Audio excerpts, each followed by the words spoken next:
இந்த ஜெபத்திலே இந்த சத்தத்தை கேட்கிற நீங்கள் யாரோ ஒருத்தர் அதிகமாய் நீங்கள் காயப்பட்டிருக்கலாம், நீங்க நஷ்டப்பட்டிருக்கலாம். சில இடத்திலே அவமானப்படுவதற்கு சிலர் ஒருவேளை உங்களுக்கு காரணமாய் இருக்கலாம். உங்க மனசுல நான் பழி வாங்காம நான் விட மாட்டேன், கண்டிப்பா நான் 2ல் 1 பார்ப்பேன், அது எப்படி அவங்க பண்ண முடியும்? யாரோ ஒருத்தரை, ஒருவேளை உங்கள் மாமியாரா இருக்கலாம், உங்க மாமனாரா இருக்கலாம், உங்க சொந்தக்காரங்களா இருக்கலாம். ஆனால் ஆண்டவர் இன்று உங்களோடும் என்னோடும் தெளிவாய் பேசுகிறார். பழிவாங்கிற வேலை நம்முடையது அல்ல. ஆண்டவரே, எது நடக்கட்டும், எது நடக்கட்டும், எவ்வளவு விரோதமாய் வேண்டும் என்றாலும் எழும்பட்டும். இந்த ஜெபத்தில் இருக்கிற யாரோ ஒருத்தரத்துல தெளிவா பேசுறாரு. இந்த பழி வாங்குறதல் என்கிறது உனக்குரியது அல்ல, உனக்குரியது அல்ல. அது யாருக்குரியது என்று சொன்னால் அது கர்த்தருக்குரியது.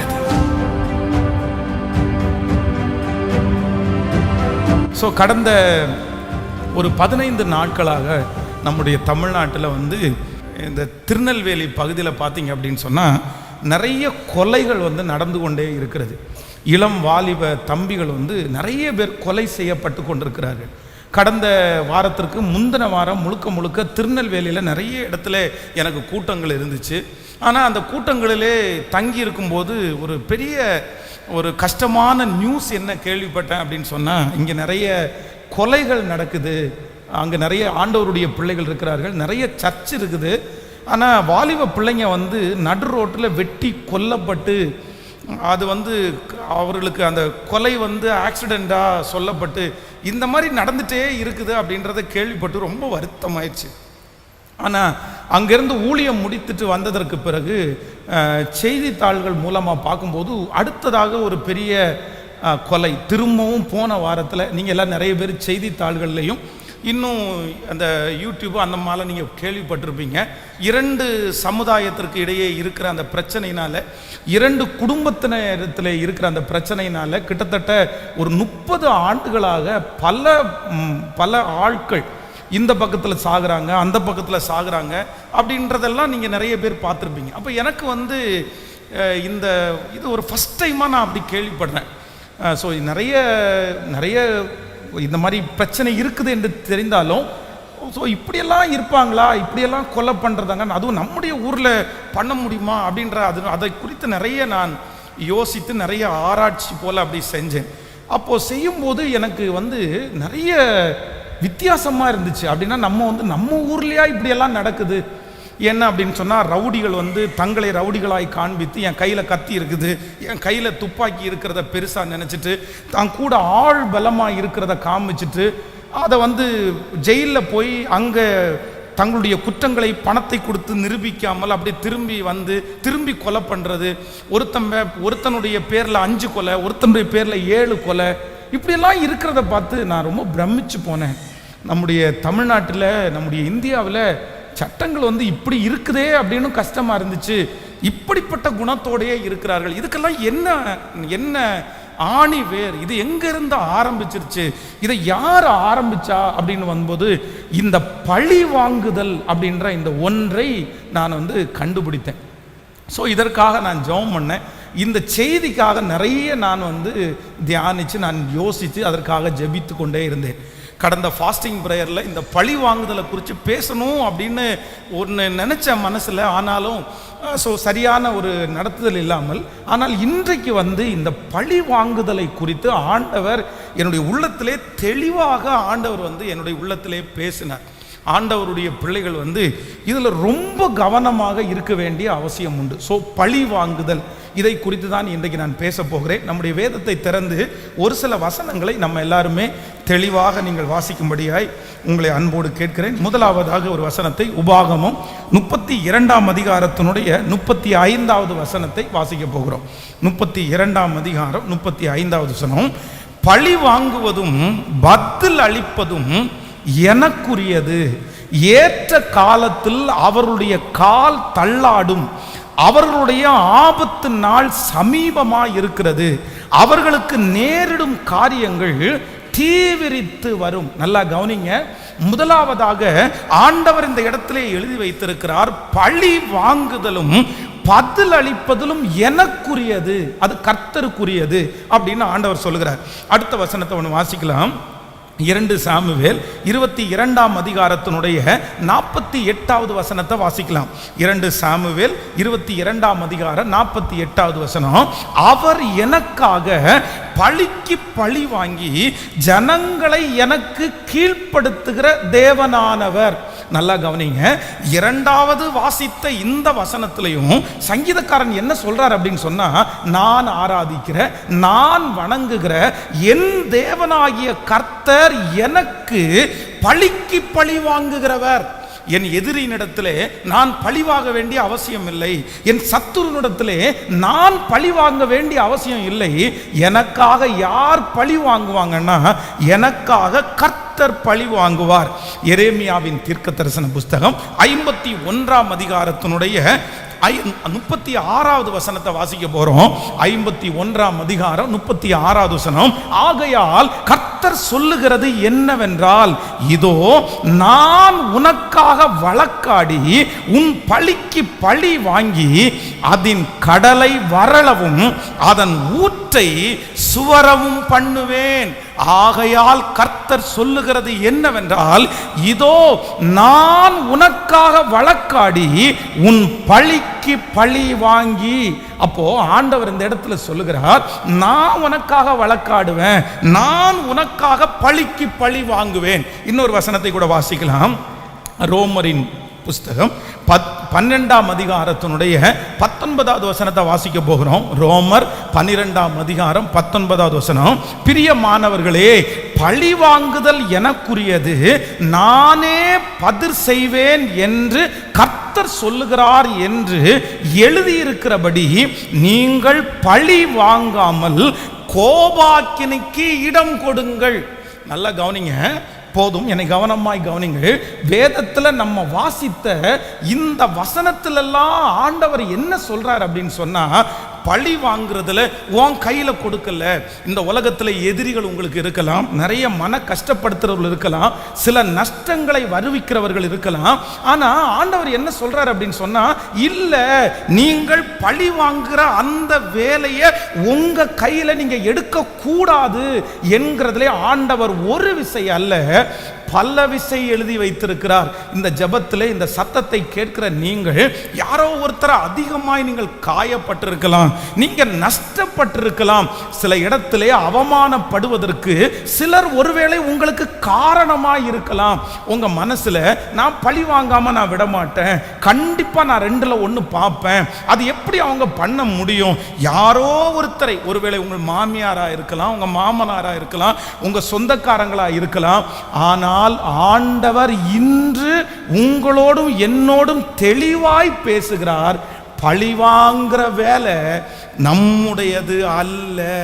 இன்றைக்கு நீங்க ஒரு தீர்மானம் எடுக்கணும், இந்த இடத்துல இருந்து ஒரு ஜெபத்தை ஏறெடுக்கணும். ஆண்டவரே, எது நடக்கட்டும், எது நடக்கட்டும், எவ்வளவு விரோதமாய் வேண்டுமென்றாலும் எழும்பட்டும், ஆனால் இன்று நான் ஒரு தீர்மானம் எடுக்கிறேன், கண்டிப்பாக நான் இனி யாரையும் என்ன பண்ண மாட்டேன்னா, நான் பழி வாங்க மாட்டேன். கவனிங்க, இந்த பழி வாங்குதல் என்கிறது உலகத்தில் மட்டும் இல்லை.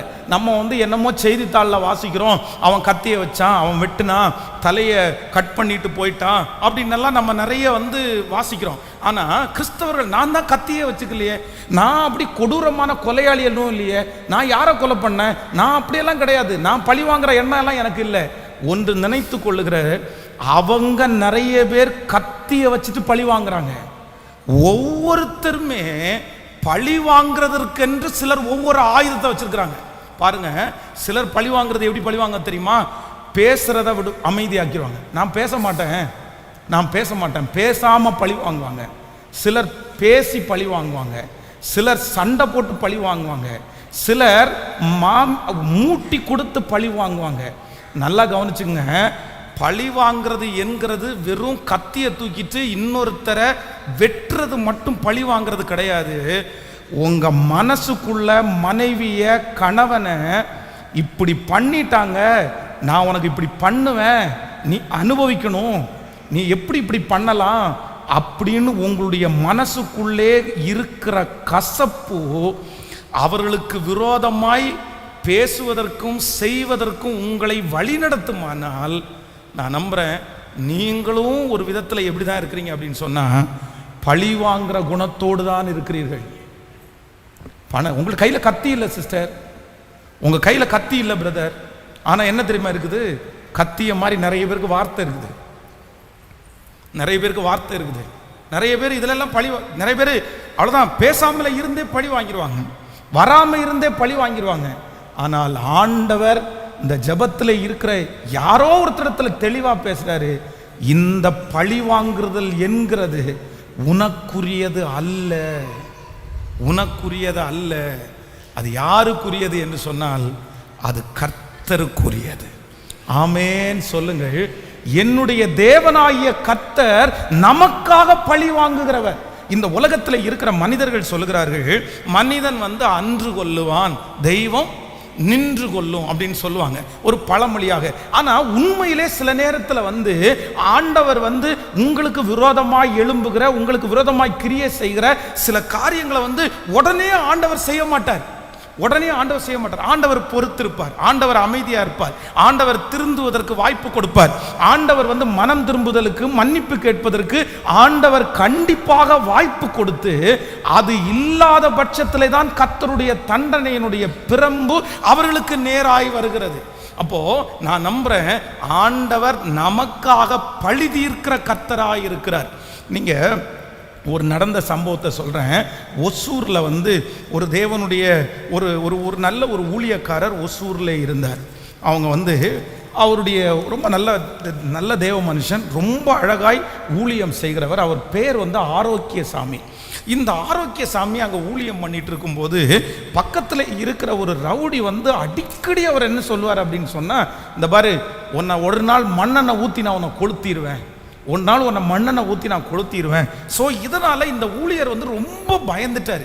அப்படின்னா டெய்லி அவன் போகும்போதெல்லாம் இந்த மாதிரி உன்னை மண்ணெண்ணை ஊற்றி கொளுத்திடுவேன், உன்னை மண்ணெண்ணை ஊற்றி கொளுத்திடுவேன் அப்படின்னு ஒரு ரவுடி சொல்கிறத பார்த்து ரொம்ப பயந்து போய் அடிக்கடி ஜெபம் பண்ணி, ஆண்டவரே இவன் இப்படி மிரட்டிகிட்டே இருக்கிறானே, என்ன பண்ணுறனே தெரியல, இவன் இப்படி பண்ணுவானே அப்படின்னு தோணுது, இவன் இப்படி பண்ணிட்டான்னா என்னுடைய பிள்ளைகளை எப்படி பார்த்துக்கிறது, ஊழியத்தை எப்படி செய்கிறது, அப்படி ஒரு கலக்கம் அவருக்குள்ளே போயிட்டே இருந்துச்சு. அப்போது இந்த மண்ணெண்ணை ஊற்றி உன்னை கொளுத்திடுவேன் அப்படின்னு சொன்ன அந்த நபர் தண்ணி அடிக்கிற பழக்கம் இருக்குது. அவருடைய வாகனத்தை அந்த மனுஷன் ஓட்டிகிட்டு போகும்போது அந்த வாகனம் அவனுடைய நிலை தடுமாறி கீழே விழுது. அப்படின்னா அந்த புல்லட்டு ஓட்டிகிட்டு இருக்கிறான், அவனுக்கு ரொம்ப வெயிட்டாக இருக்குது. அப்போது குடிச்சிருக்கிறதுனால அவரால் பிடிச்சி வைக்க முடியல, கீழே விழுந்துச்சு. அந்த வண்டி மேலேயே இந்த மனுஷனும் விழுறான், இவரால் எழும்ப முடியல. அப்படியே நைட்டு இரவு அந்த வண்டிக்கு மேலே அப்படியே படுத்து கிடக்கிறாரு, நர குடியில் இருக்கிறாரு. வண்டி கவுந்து கிடக்குது. அப்போ அந்த வழியாய் சினிமாவை பார்க்கறதுக்காக சினிமா பார்த்து முடிச்சுட்டு ராத்திரி ஒரு கூட்டம் பேர் வர்றாங்க. வரும்போது ஏதோ வழியில் கிடக்குது அப்படின்னு பார்க்குறாங்க. சரி என்னன்னு பார்க்கலாம், இருட்டாக இருக்குது, நம்ம என்னன்னு பார்க்கலான்னு சொல்லிட்டு தீப்பெட்டி எடுத்து தீக்குச்சி அடித்தா கீழே பெட்ரோல் நிறைய இருந்திருக்கு, அப்படியே பிடிச்சிச்சு. அந்த மனுஷன் பார்த்தீங்கன்னா அந்த இடத்துலேயே அந்த மனுஷனுக்கு சாம்பல் மட்டும்தான் மிஞ்சிருச்சு. அப்போ சில நேரங்களிலே நம்முடைய வாயின் வார்த்தைகளிலே கவனமாக இருக்க வேண்டும்.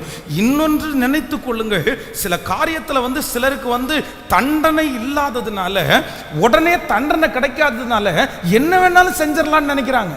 அவ்வளோதான், ஒன்றும் இல்லை, நமக்கு அது ஒன்றும் நடக்காது. அவங்கள அடிமைப்படுத்துகிறது, கேட்கறதுக்கு யாரும் இல்லைன்னா சிறுமைப்படுத்துகிறது. ஆனால் ஆண்டவர் பழி தீர்க்க ஆரம்பிச்சிட்டாருன்னா, ஆண்டவர் பழி வாங்க ஆரம்பிச்சிட்டாருன்னா, இந்த உலகத்தில் நீங்களும் நானும் அவருக்கு முன்பாக நிற்கவே முடியாது, நிற்கவே முடியாது. இந்த ஜெபத்தில் இருக்கிறவர்கள் யாரையாவது குறைவாய் நடத்துகிறீர்களா? குறைவாய் நடத்துகிறீர்களா? ஆண்டவர் அமைதியா இருப்பார். ஆனால் சிலருக்காக ஆண்டவர் பழி வாங்க ஆரம்பிச்சிட்டார்னா உண்மையிலே நம்ம பழச்சிட முடியாது. நீங்க வேதத்தில் ஒரு சில மனிதர்களுக்காக ஆண்டவர் பழி வாங்குறாரு பாருங்க. வேதத்தில் நீங்க வாசிக்கலாம். முதலாவதாக வாசிக்கலாமா? 2 சாமுவேல் 2ஆம் அதிகாரத்தினுடைய 6வது வசனத்தை வாசிக்க போறோம். 2 சாமுவேல் 12ஆம் அதிகாரம் 6வது வசனம். 2 சாமுவேல் 12ஆம் அதிகாரம் 6வது வசனம். அவன் இரக்கமற்றவனாய் இருந்து இந்த காரியத்தை செய்தபடினால் அந்த ஆட்டுக்குட்டிக்காக நாளத்தனையாய் திரும்ப செலுத்த வேண்டும் என்றான். கவனிங்க, எல்லாரும் என்ன கவனமாய் கவனிங்கள். இந்த சம்பவம் என்ன சம்பவம்னா, கவனிக்கிறீங்களா? கைகளை உயர்த்தி ஒரு ஹல்லேலூயா சொல்லுங்கள். இந்த சம்பவம் என்ன சம்பவம்னா, இது தாவீது பர்சேபாளிடத்திலே தப்பு பண்ணிடுவான். தப்பு பண்ணிட்டு ஒண்ணுமே தெரிஞ்சுக்காம அவன் பாட்டுக்கு எல்லா ராஜ்யத்தையும் பண்ணிட்டு ஜாலியா அதை ஒரு பெரிய விஷயமா எடுக்காம உரியாவை கொன்னுட்டு அவளுடைய மனைவியை தனக்கு மனைவி ஆக்கிட்டு அந்த மனைவிக்கு பிள்ளை கொடுத்துட்டு அப்படியே அதை ஒரு பெரிய விஷயமா அவன் எடுத்துக்கவே இல்லை. ஆனா ஆண்டவருடைய பார்வையிலே அநீதியா இருந்தது. ஆண்டவர் சரி இவன் மன்னிப்பு கேட்பான் அப்படின்னு நினைச்சிருக்கலாம், இவன் மனம் திரும்புவான் அப்படின்னு நினைச்சிருக்கலாம், இவன் பண்ணினது தப்பு அப்படின்னு உணர்வான் அப்படின்னு நினைச்சிருக்கலாம். ஆனா இந்த தாவீது தான் செய்த தவறை குறித்து கொஞ்சம் கூட அவன் உணரவே இல்லை. இன்னொருத்தனை கொன்னது, நல்ல சேவகனை கொன்றது, அவனுடைய மனைவியை தனக்கு மனைவியாக்கி கொண்டது, தப்பு பண்ணது, இது எதையுமே இவன் உணராததுனால ஆண்டவர் ஒரு தீர்க்கதரிசியை அனுப்புகிறார். அந்த தீர்க்கதரிசி என்ன சொல்றாரு அப்படின்னா, எப்பா ஒரு பெரிய கோடீஸ்வரன், அவனுக்கு 100 ஆடு இருந்துச்சு, அவனுடைய வீட்டில் ஒரு கெஸ்ட் ஒருத்தவங்க வந்தாங்க, சொந்தக்காரங்க வந்தாங்க. அப்போ அந்த மனுஷன் அவனுடைய வீட்டிலிருந்து ஒரு ஆட்டை எடுத்து அடித்து அவனுக்கு சாப்பாடு கொடுக்காம அவனுடைய பக்கத்து வீட்டுக்காரன், அவனுக்கு ஒரே ஒரு ஆடு தான் இருந்துச்சு, அந்த ஆடு அவனுடைய மடியிலே வளர்ந்துச்சு, அவன் முத்தம் கொடுத்தான், அவனுக்கு அது செல்லமா இருந்துச்சு, அந்த ஆட்டை வலுக்கட்டாயமா பிடிச்சி அதை அடிச்சு கொன்னு தன்னுடைய வீட்டில் வந்த உரம்பரைக்கு, தன்னுடைய வீட்டில் சொந்தக்காரங்களுக்கு அவங்க ஃபுட்டை சாப்பாடு கொடுத்துட்டான்னு சொன்ன உடனே அப்பதான் இந்த 12ஆம் அதிகாரத்தினுடைய இந்த 6வது வசனத்தை தாவீது சொல்றான். என்ன சொல்றான் அப்படின்னு சொன்னா, 2 சாமுவேல் 12ஆம் அதிகாரம் அடுத்த 6வது வசனத்துல வாசிக்கும் போது, அவன் இரக்கமற்றவனாய் இருந்து இந்த காரியத்தை செய்தபடியால் அந்த ஆட்டுக்குட்டிக்காக நாலத்தனையாய் திரும்ப செலுத்த வேண்டும். கவனிங்க, இந்த செய்தியை கேட்ட உடனே அவர் என்ன சொல்றாரு அப்படின்னா, இத பாரு, அவன் எடுத்தது ஒரு ஆடு, ஆனா அவன் செய்த தப்புக்கு எத்தனை ஆடு கொடுக்கணும் சொல்லுங்களேன்? நாலத்தனையாய் திரும்பி செலுத்தணும். அப்போ நம்ம ஒரு தப்பு பண்ணணும் அப்படின்னு சொன்னா, அது தப்புன்னு தெரிஞ்சா அதற்கு மன்னிப்பிற்கு குறைஞ்சது 4 டைம் நம்ம இறங்கணுமாமா, 4 டைம்.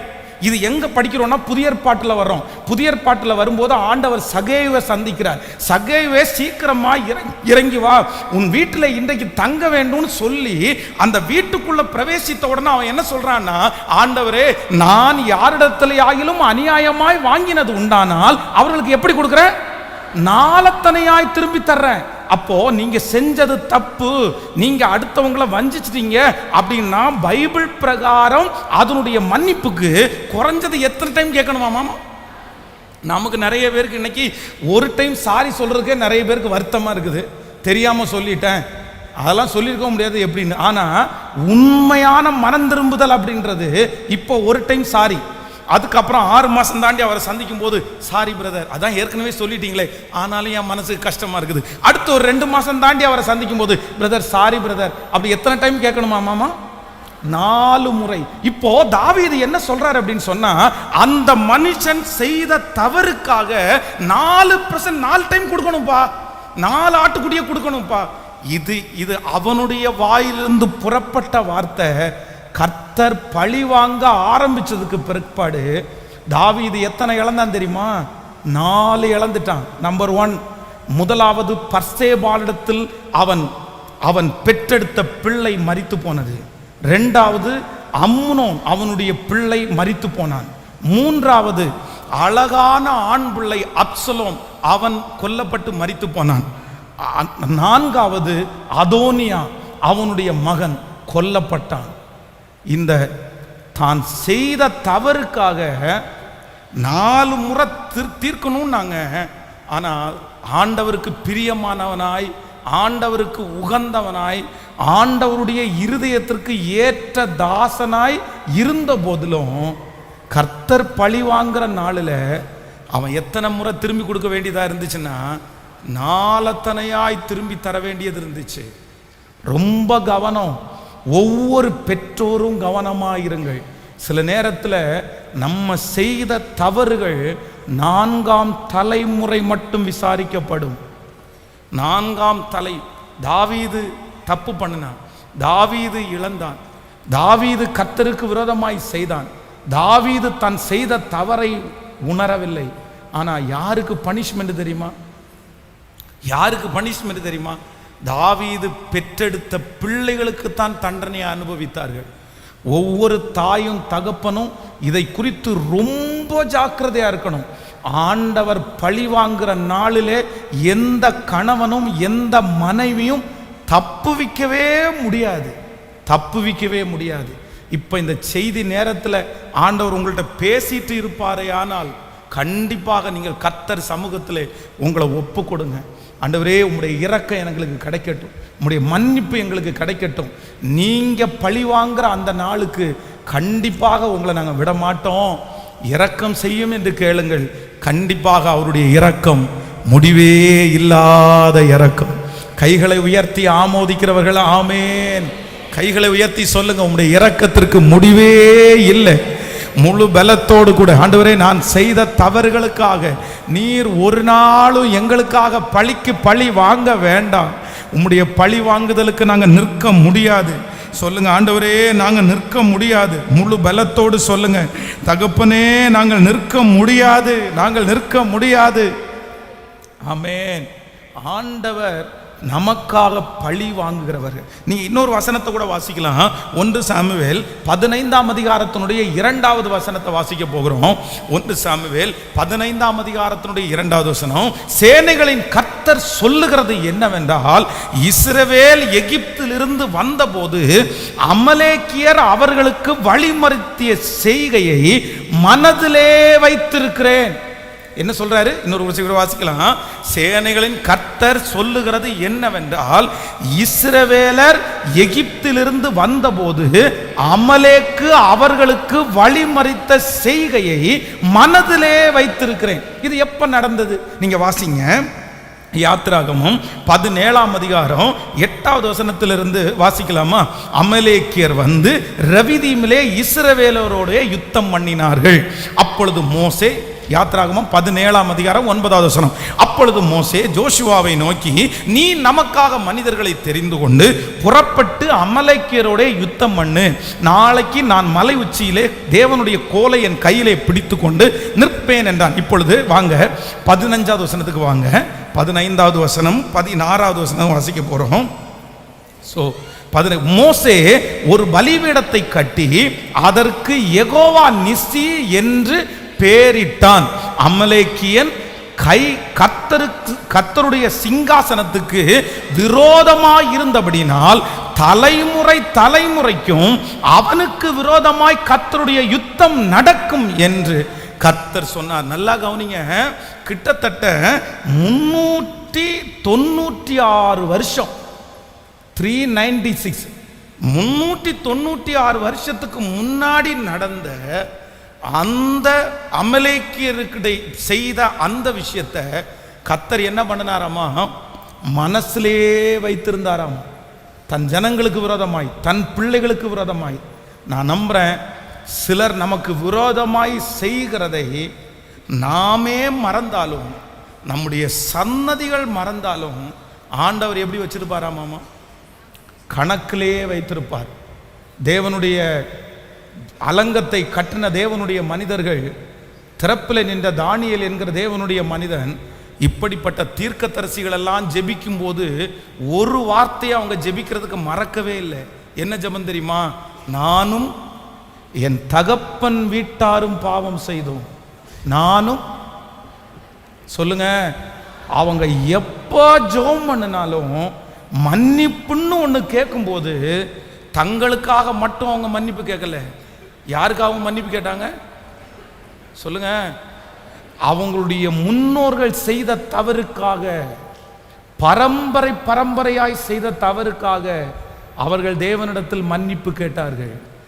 ஏன் அப்படின்னா, சிலருடைய கண்ணீர், சிலருடைய வேதனை அவ்வளவு சீக்கிரமா என்ன பண்ணாது அப்படின்னா, சிலரை விட்டு கடந்து போகாது. கோயம்புத்தூர் பட்டணத்திலே ஒரு மெயின் ரோட்டில் ஒரு பெரிய இடத்தோட ஒரு வயதான பாட்டி இருந்தாங்க. எல்லாரும் இறந்து போனாங்க. அந்த இடம் இப்பவும் இருக்குது. மிக முக்கியமான இடம், ஒரு ஜங்ஷன். அதனுடைய ஒரு சென்ட் இன்னைக்கு வந்து 1 கோடி ரூபாய் மதிப்பு வரும். அந்த இடத்தை ஒரு அரசியல்வாதி, ஒரு அரசியல் தலைவர் வந்து தனக்கு அபகரிக்க வேண்டும் என்று ஒரு முயற்சி எடுத்தார். பாழடைஞ்சு போய் கிடக்கிற இடம். அந்த இடத்துல அந்த அம்மாவை போய் சந்திச்சார். என்னம்மா, இந்த இடம் யாருடையது, யார் பேரில் இருக்குது? என்னுடையதாயா. உனக்கு யார் இருக்கா? எனக்கு யாருமே இல்லை. உடனே அந்த மனுஷன், சரி உனக்கு நான் கொஞ்சம் அமௌண்ட் தரேன், நீ அந்த இடத்த எழுதி கொடுக்குறியா அப்படின்னு கேட்டிருக்காங்க. உடனே அந்த வயசான அம்மா என்ன சொல்கிறாங்க அப்படின்னா, வேண்டாம், நான் கொடுக்கல, யாருக்கும் கொடுக்க மாட்டேன். எனக்கு முன்னாடி ஒரு குழந்தைய ஒரு வீட்டில் வளர்த்துறாங்க, அவருடைய சொந்த, அந்த பையனுக்கு தான் இந்த இடத்த நான் கொடுப்பேன், அது எனக்கு வேணும், அதை நான் யாருக்கும் கொடுக்க மாட்டேன். ரெண்டாவது, என்னுடைய கணவனார் இங்கே தான் இறந்து போனார், நான் சாகிற வரைக்கும் கண்டிப்பாக எழுத போகிறது இல்லை அப்படின்னு அவங்க சொன்ன உடனே இவர் உடனே அது எப்படி இந்த அம்மாவை அப்படி விட முடியும் அப்படின்னு தன்னுடைய பலத்தை காண்பித்து, தன்னுடைய பலத்தை உபயோகப்படுத்தி அந்த அம்மாவை அங்கிருந்து துரத்திட்டாங்க. இந்த இடம் உன்னுடையது இல்லை அப்படின்னு சொல்லி, இது ஒரு கவர்மெண்ட்டுக்கு சொந்தமான இடம்னு சொல்லி அந்த அம்மாவை அந்த இடத்துலேருந்து துரத்தி, அந்த அம்மா அனாதையை போல ரோட்டில், அவ்வளோ பெரிய சொத்துள்ளவங்க, பல நாட்கள் ரோட்டில் இருந்து பிச்சை எடுத்து சாப்பிட்டு அப்படியே மரித்து போனார்கள்.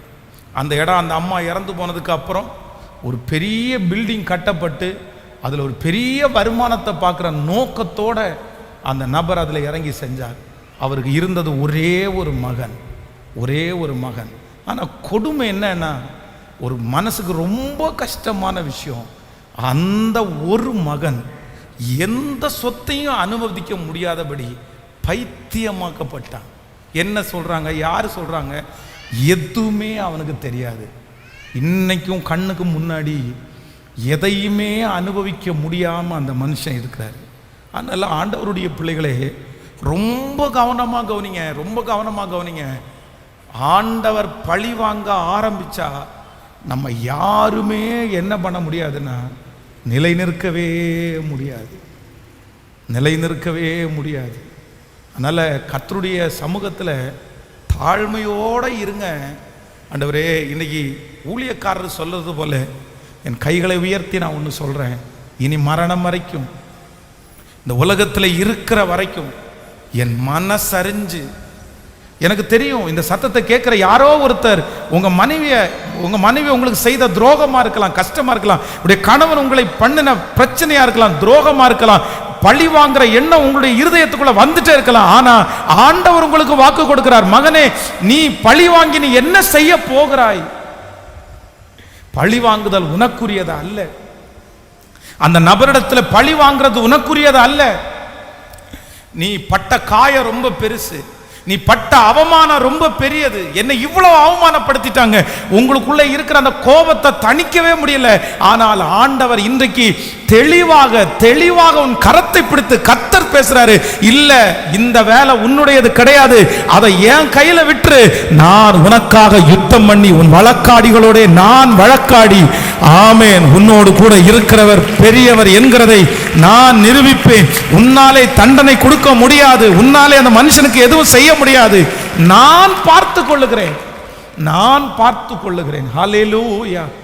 கர்த்தரிடத்துல எப்பவுமே நமக்கு ஒரு ஜெபம் வேணும். ஆண்டவரே, ஆண்டவரே, நீர் பார்த்து கொள்ளும், நீர் பார்த்து கொள்ளும், நீர் பார்த்து கொள்ளும். எல்லா தாழ்மையோடும் உங்களுடைய விசுவாசத்திற்காக நான் சொல்லுகிறேன். உண்மையிலேயே நம்முடைய ஊழியத்திற்கு விரோதமாக எத்தனை எத்தனை எத்தனை மனிதர்கள், எத்தனை எத்தனை ஆயுதங்கள். ஆனால் ஒன்று எதிர்க்கிறதுக்கு பலன் இல்லை, இன்னொன்று எதிர்க்கிறதுக்கு வேதத்தில் இடமே இல்லை. ஆமேன் சொல்லுங்கள். முதல்ல சிவானந்த காலனிலே கட்டின ஒரு பேனருக்காக போலீஸ் ஸ்டேஷனுக்கு கொண்டு போய் எஃப்ஐஆர் ஃபைல் பண்ணி கோர்ட்டுக்கு போக வச்சு சர்ச்சை இழுத்து மூடணும்னு நினச்சி நூற்றுக்கணக்கான வாலிபர்களை ஏவி விட்டு பிரச்சனை பண்ணி எத்தனையோ சூழ்நிலைக்கு போனவங்க இன்னைக்கு உயிரோடு கூட இல்லை. இந்த சர்ச்சை முடிச்சிருவோம், மூடிடுவோன்னு சொன்னவங்க அவங்க வாழ்க்கை தான் முடிஞ்சிருச்சு, இன்னைக்கு இல்லை. ஆனால் கர்த்தர் இன்று வரைக்கும் நம்மளை அழிக்கவே இல்லை, கர்த்தர் அழிக்கவே இல்லை. கர்த்தர் உங்களுக்காக வைராக்கியம் பாராட்டுகிற கர்த்தர், உடைய பிள்ளைகளுக்காக வைராக்கியம் பாராட்டுகிற கர்த்தர். அவருடைய ஜனமாகிய உங்களுக்கு கர்த்தர் வைராக்கியம் பாராட்டாமல் இருக்க மாட்டார். அவர்களுக்கு தண்டனை கொடுக்க வேண்டும் என்கிறது நம்முடைய ஜெபம் அல்ல. அவங்களுக்கு கொடுத்திருக்கிற தண்டனையில் நம்ம சந்தோஷப்பட போறதில்லை.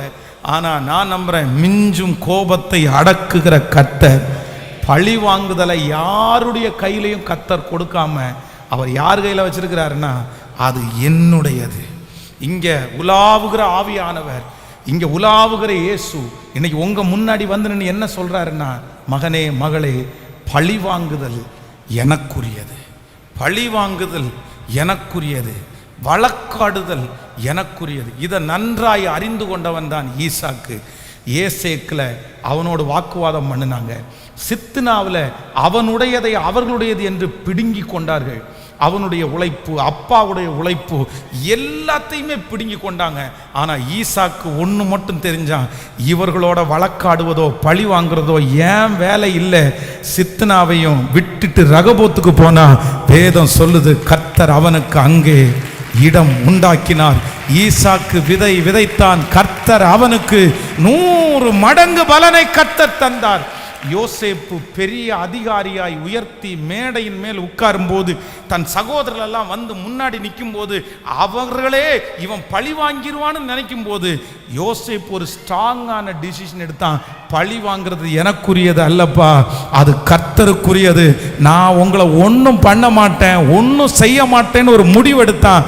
வேதம் சொல்லுகிறது, அந்நிய நாட்டிலே அவ்வளவு பெரிய அதிகாரியாய் உயர்த்தப்பட்ட யோசேப்பை உயர்த்தின கர்த்தர் இன்றைக்கு இந்த சத்தத்தை கேட்கிற உங்களிடத்திலே ஆணித்தரமா சொல்லுகிறார். கர்த்தர் தீவிரமாய் சொல்லுகிறார், உன்னுடைய விட்டு கொடுத்தல்ல பெரிய உயர்வு இருக்கு மகனே, உன்னுடைய விட்டு கொடுத்தல்ல ஒரு மகிமை இருக்கு மகளே, உன்னுடைய விட்டு கொடுத்தல்ல ஒரு பெரிய ஆசீர்வாதத்தை நான் வச்சிருக்கிறேன், ஒரு பெரிய உயர்வை வச்சிருக்கிறேன். நீ தாழ்ந்து போக போக, நீ விட்டு கொடுக்க நீ அமைதியா இருக்க கர்த்தர் உங்களுக்கு செய்யும் யுத்தத்தை நீங்கள் காண்பீர்கள். அவர் உங்களுக்காக வழக்காடுவார். கர்த்தர் என் வழக்காடிகளோடே வழக்காடி கண்டிப்பாக எனக்கு ஒரு நியாயத்தை தருவார். கர்த்தர் நியாயத்தை தருவார். இந்த யுத்தம் என்னுடையது அல்ல. இஸ்ரவேல் ஜனத்தாரே, இந்த யுத்தம் என்னுடையது அல்ல. இந்த யுத்தத்தை நடத்துகிறவர் கர்த்தர்.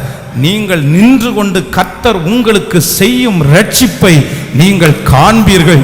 இன்று காண்கிற எகிப்தியரை இனி ஹல்லேலூயா கரங்களை தட்டி இன்றைக்கு ஆராதனையிலே கர்த்தர் பேசின வாக்குத்தத்தம் அதுதான்.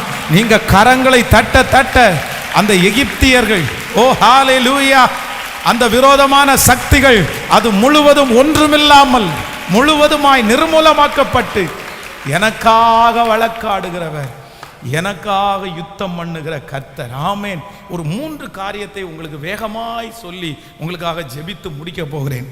அப்படின்னா ஏன் ஒரு தேவனுடைய பிள்ளை வழக்காடக்கூடாது அப்படின்றதுல ஒரு 3 காரியத்தை. முதலாவதாக, நீங்க ஏன் வழக்காடக்கூடாது அப்படின்னு சொன்னா, வழக்காடுகிற அந்த காரியத்தை கர்த்தர் கையிலே எடுத்தார். ஆண்டவர் கையில எடுக்கிறத நம்ம கையில என்ன பண்ணக்கூடாது? சொல்லுங்க சத்தமா, பக்கத்துல கையை பிடிச்சி சொல்லுங்க, ஆண்டவர் கையிலே எடுத்ததை நம்ம கையில எடுக்கக்கூடாது. புரிஞ்சா எல்லாருக்கும்? ஆண்டவர் கையில எடுத்துட்டாரா, அதுக்கப்புறம் உங்க பணத்தை கொடுத்தோ பொருளை கொடுத்தோ நீங்க என்ன பண்ண முடியாது? காப்பாற்ற முடியாது. இந்த அறிவு எல்லா பிள்ளைகளுக்கும் வேணும். ஆண்டவருடைய வார்த்தையை உதறி தள்ளிவிட்டு கப்பல் ஏறி போறான் யோனா, ஆண்டவருடைய வார்த்தையை மீறி. ஆனா அங்க இருக்கிற ஜனங்கள் எல்லாரும் கர்த்தருடைய வார்த்தையை நீ மீறினா கூட பரவாயில்ல, உன்னை காப்பாற்றணும்னு முடிவெடுத்து அவர்கள் கொண்டு வந்த சம்பாதிச்ச மொத்தத்தையும் கடல்ல தூக்கி வீசிட்டாங்களாமா. ஆனா அவர்களால யோனாவை காப்பாற்ற முடிஞ்சுச்சா?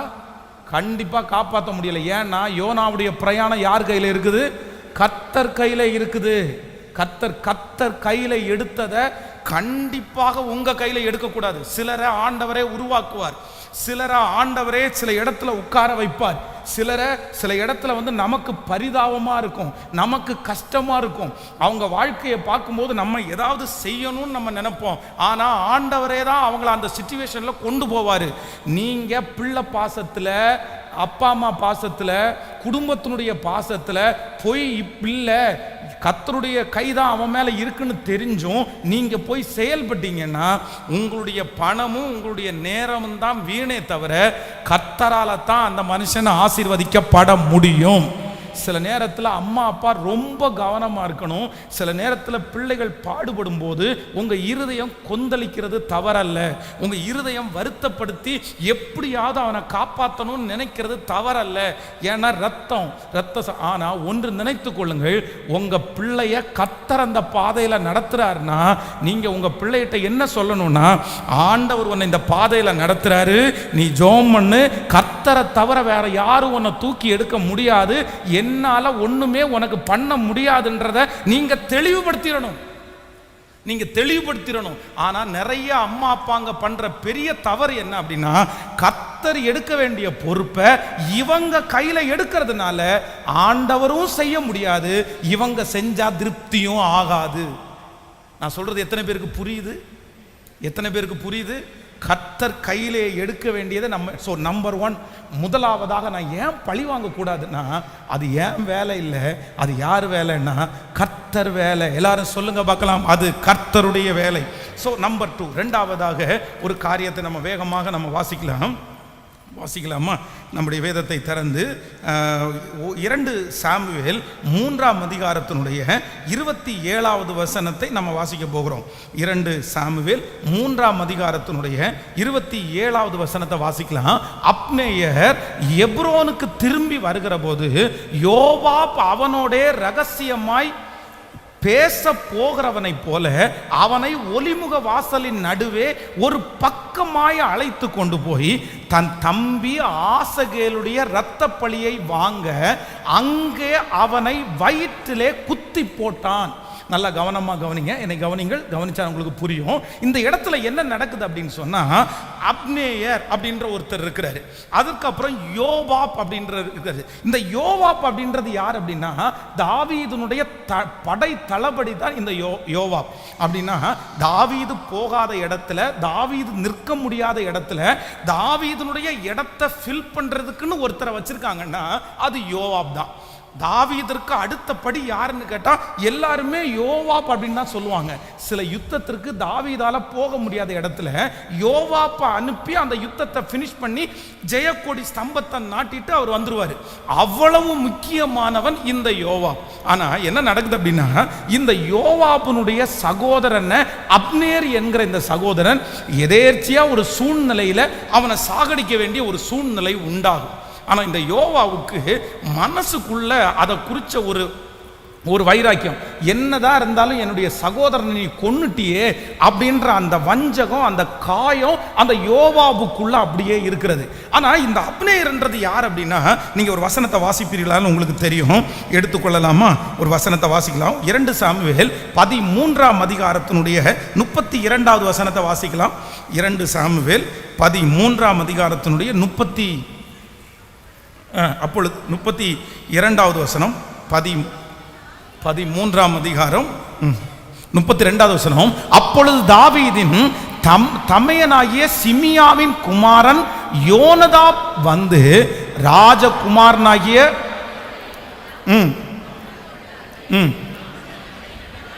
அம்னோன் மாத்திரம் செத்து போனான். ஆமென். இன்னொரு வசனத்தை கூட வாசிக்கலாம். 1 ராஜாக்கள் 2ஆம் அதிகாரத்தினுடைய 32ஆம் 33வது வசனத்தை வாசிக்கலாம். 1 ராஜாக்கள் 2ஆம் அதிகாரம் 32 33. அவன், இந்த வசனம் தான், அவன் தன்னை பார்க்கலும் நீதியும் நற்குணம் உள்ள 2 பேராகிய நேரின் குமாரன் அப்னேயர். கவனிங்க, இந்த வசனத்தை திரும்ப வாசிங்க. அவன் தன்னை பார்க்கலும் நீதியும் நற்குணமும் உள்ள 2 பேராகிய நேரின் குமாரனாகிய அப்னேயர் என்னும் இஸ்ரவேலின் படைத்தலைவன் மேலும் ஏதேரின் குமாரன் அமசா என்னும் யூதாவின் படைத்தலைவன் மேலும் விழுந்து என் தகப்பனாகிய தாவீதிற்கு தெரியாமல் அவர்களை பட்டயத்தால் கொன்ற அவனுடைய இரத்த பழியை கர்த்தர் அவனுடைய தலையின் மேல் திரும்ப பண்ணுவாராக. இப்போ உங்களுக்கு புரிஞ்சிருக்கும், இந்த அப்னேயர் அப்படின்னா யோவாபனுடைய சகோதரனை கொன்ற இந்த அப்னேயர் யார் அப்படின்னு கேட்டா, அவன் தன்னை பார்க்கணும் யாராமா, நீதி உள்ளவனும் நற்குணம் உள்ளவனும். இப்போ அப்னேயர் வந்து செஞ்சது வந்து எதேர்ச்சியா நடந்தது. நல்லா கவனிங்க. அப்னேயர் பண்ணது எதேர்ச்சியாய் நடக்கிற ஒன்றுன்னு வச்சுங்க. ஆனால் தன்னுடைய சகோதரனை கொன்னதை மனசில் வச்சுட்டு இந்த யோவாப் அவனை தீமையாக பார்க்கல, பொறாமையாக பார்க்கல. அவன் தோள் மேலே கையை போட்டு நல்லவனை போல பேசி அப்படியே சமாதானப்படுத்தி அவனை தனியாக கூட்டிகிட்டு போய் யாரும் இல்லாத இடத்துல அவனுடைய கையில் இருக்கிற கத்தியை எடுத்து அவனுடைய வயிற்றிலேயே குத்தி அவனை கொன்றுவான் இந்த யோவாப். அதுதான் இங்கே சொல்லப்பட்டிருக்கிறது. அதை தாவீதுக்கு கூட தெரியாம, தன்னுடைய எஜமானனுக்கு கூட தெரியாம, தன் சகோதரருக்காக செய்த அந்த பழியை யார் தீத்தா அப்படின்னு சொன்னா இந்த யோவாப் தீத்தான். இவன் என்ன நினைச்சான் அப்படின்னு சொன்னா, இதோட அவ்வளோதான், இந்த மனுஷன் என் தம்பியை கொன்னுட்டான், நான் அவனை கொன்னுட்டேன், இதோட எல்லாமே முடிஞ்சிருச்சு அப்படின்னு நினைச்சிட்டான். ஆனா வேதம் சொல்லுது அவனுடைய யுத்தம் அதோட என்ன பண்ணல அப்படின்னா முடியல. நம்பர் 2, ரெண்டாவது ரொம்ப கவனமாக கவனிச்சுக்குங்க.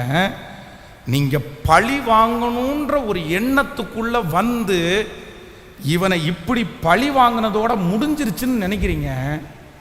ஒன்று நினச்சிக்குங்க, எப்பவுமே பழி வாங்குறதுல ஒரு முடிவு. சொல்லுங்க, பக்கத்தில் கையை பிடிச்சி சொல்லுங்க, கணவன் மனைவியை பழி வாங்கின உடனே முடிஞ்சிடாது. சொல்லுங்க, முடிஞ்சிடாது. நீ இப்படி பண்ணியா, சாப்பாட்டில் தண்ணி ஊற்றி வைக்கிறான் பாரு, முடிஞ்சிடாது சிஸ்டர். அவர் அடுத்த வாரம் விஷத்தை ஊற்றினாலும் ஊற்றிடுவார். சொல்கிறேன், ஒளிச்சு வச்சோன்னா முடிஞ்சிருச்சு. நீ இப்படி பண்ணல, 2 நாள் தேடு, இதை நான் பண்ணுறேன் பாரு, முடிஞ்சிடாது. நிறைய பேர் இன்றைக்கு பழி வாங்குற எண்ணத்தோடு இருக்கிறதுக்கு என்ன காரணம் அப்படின்னா, நானா நீயான்றதை காமிப்பேன், நான் யாருன்றது காமிப்பேன், அவ்வளோதான். நீ எனக்கு செஞ்ச இதை செஞ்சதுக்கு அப்புறம் நான் என்ன பண்ண மாட்டேன். இப்போது திருநெல்வேலியில் நடந்த பிரச்சனை என்ன பிரச்சனைன்னு நமக்கு தெரியாது. ஆனால் 2 சமூகத்திற்கிடையே நடக்கிற பிரச்சனை மாதிரி சொல்கிறாங்க. ஆனால் இதனுடைய ஆணி வேற பார்த்துட்டோம் அப்படின்னு சொன்னால், 2 குடும்பம், 2 நபர், ஒருத்தருக்கு ஒருத்தர் சண்டை, ஒருத்தருக்கு ஒருத்தர் வாக்குவாதம். இங்கேருந்து அவர் அங்கே போய் 2 பேரை கொண்டுட்டு வர்றாரு. நீ எங்கள் பேரை 2 பேரை கொல்றியா, நான் உனக்கு 2 பேரை கொல்றேன் பாருன்னு இவங்க 2 பேரை வந்து கொல்றாங்க. அதுக்கப்புறம் இவர் அங்கே போகிறாரு.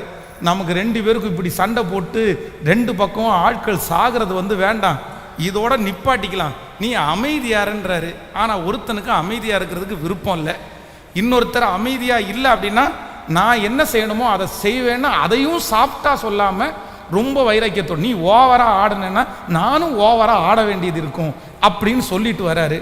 சமாதானம் பேச போகிறவங்க சரி இதோட விட்டுருங்க அப்படின்னு சொன்னால் கூட பரவாயில்ல, நீ ஆடுனா நான் ஆடிவேன்னு சொன்னா, அப்படியா நீ ஆடிடுவேன் நான் ஆடுறேன் அப்படின்ற மாதிரி அவர் எழும்புறதுக்கு இப்படியே இந்த பிரச்சனை 30 years 30 வருஷம் இன்னைக்கு வரைக்கும் அதுக்கு என்ன இல்லை, 3வது ஜெனரேஷன் இன்னைக்கு வரைக்கும் முடிவில்லை. இந்த ஜெபத்தில் இருக்கிற அன்பு ஆண்டவருடைய பிள்ளையே, யாருக்காக ஆண்டவர் பேசுறாருன்னு தெரியாது. உங்க மனைவி என்னைக்கோ செய்த ஒரு தவறுக்காக பழி வாங்கணும்னு நினைக்கிற பிரதர், முடிவில்லை பிரதர். உங்களுடைய பழி வாங்குதலுக்கு முடிவே கிடையாது சிஸ்டர், முடிவே கிடையாது. சொந்தக்காரங்க, நண்பர்கள், சுற்றி இருக்கிறவங்களுக்காக உங்க மனசு, யாருடைய மனசு அப்படி இருக்குன்னு தெரியாது. இன்னையோட கர்த்தர் சமூகத்தில் ஒப்பு கொடுத்து, இல்லை ஆண்டவரே நான் நிறுத்துறேன், போரை நிறுத்துகிறது அவர்கள் நிறுத்தணும்னு எதிர்பார்க்கல, சமாதான கொடி அவர்கள் கொடுக்கட்டும்னு எதிர்பார்க்கல. சமாதான கொடி எங்கிருந்து வரப்போகுது அப்படின்னா, கர்த்தரை ஆராதிக்கிற என்னிடத்திலிருந்து சமாதான கொடி. சொல்லுங்க எல்லாருமே, சமாதானம் பண்ணுகிறவர்கள், சமாதானம் பண்ணுகிறவர்கள், சமாதானம் பண்ணுகிறவர்கள், சமாதானம் பண்ணுகிறவர்கள் அவர்கள் பாக்கியவான்கள். ஃபர்ஸ்ட் கொடி யாருடைய கொடி தான் ஏற்ற போகுது? என்னுடைய சமாதான கொடி. பரவாயில்ல பரவாயில்ல, நீ செஞ்சது எல்லாத்தையும் நான் மன்னிச்சிடுறேன், மறந்துடுறேன், நான் கர்த்தர் கரத்தில் விடுறேன், நான் நம்புறேன், நிச்சயமா ஆண்டவர் உங்களுக்காக யுத்தம் பண்ணுவார், நிச்சயமாய் உங்களுக்காக மீட்டு தருவார், நிச்சயமாய் கர்த்தர் உங்களை அவர்களுக்கு முன்பாகவே வளர பண்ணுவார். நிச்சயமாய் நீங்கள் கர்த்தருடைய மனதை சந்தோஷப்படுத்துவீர்கள், குளிர பண்ணுவீர்கள். உங்களுடைய நெடுநாட்களாய் காத்திருக்கிற ஜெபங்கள் கேட்கப்படும். இந்த சமாதானத்தை அறிவித்த உடனே உங்க ஜெபத்திற்கு பதில் வரும். நீங்கள் நெடுநாளாய் காத்திருக்கிற அந்த காரியம் கர்த்தர் கைகூடி வர பண்ணுவார். அதற்கு பிறகு உங்களுடைய வளர்ச்சியை, உயர்வை தடுப்பதற்கு ஒருவராலும் முடியாது. அதற்கு பிறகு நீங்கள் எங்கு தோண்டினாலும் அங்கே நீரூற்றை கட்டளையிட்டு உங்களை வலதுபுறமும் இடதுபுறமும் பெருக பண்ணுகிற கர்த்தர் உங்களோடு கூட இருக்கிறார். ஆமென் சொல்லுங்க. சோ நம்பர் 1, முதலாவதாக ஏன் நான் பழி வாங்கக்கூடாதுன்னா அது கர்த்தருக்குரியது. நம்பர் 2, நான் ஏன் பழி வாங்குறதுன்னா பழி வாங்குறதுக்கு என்ன இல்லை அப்படின்னா முடிவே இல்லை. நம்பர் 3, மூன்றாவதாக நான் ஏன் பழி வாங்க கூடாது அப்படின்னு சொன்னா, நீங்க வேதத்தில் ஒரு வசனத்தை கூட வாசிக்கலாம். 2 சாமுவேல் 13ஆம் அதிகாரத்தை எடுத்துக்கொள்ளுங்கள். 13ஆம் அதிகாரம் 32வது வசனம். 13ஆம் அதிகாரம் 2 சாமுவேல் 13ஆம் அதிகாரத்தினுடைய 32வது வசனம். அப்பொழுது தாவீதின் தமையனாகிய சிமியாவின் குமாரனாகிய யோனதாப் வந்து ராஜகுமாரனாகிய வாலிபர்களை எல்லாம் கொன்று போட்டார்கள் என்று என் ஆண்டவர் நினைக்க வேண்டாம்.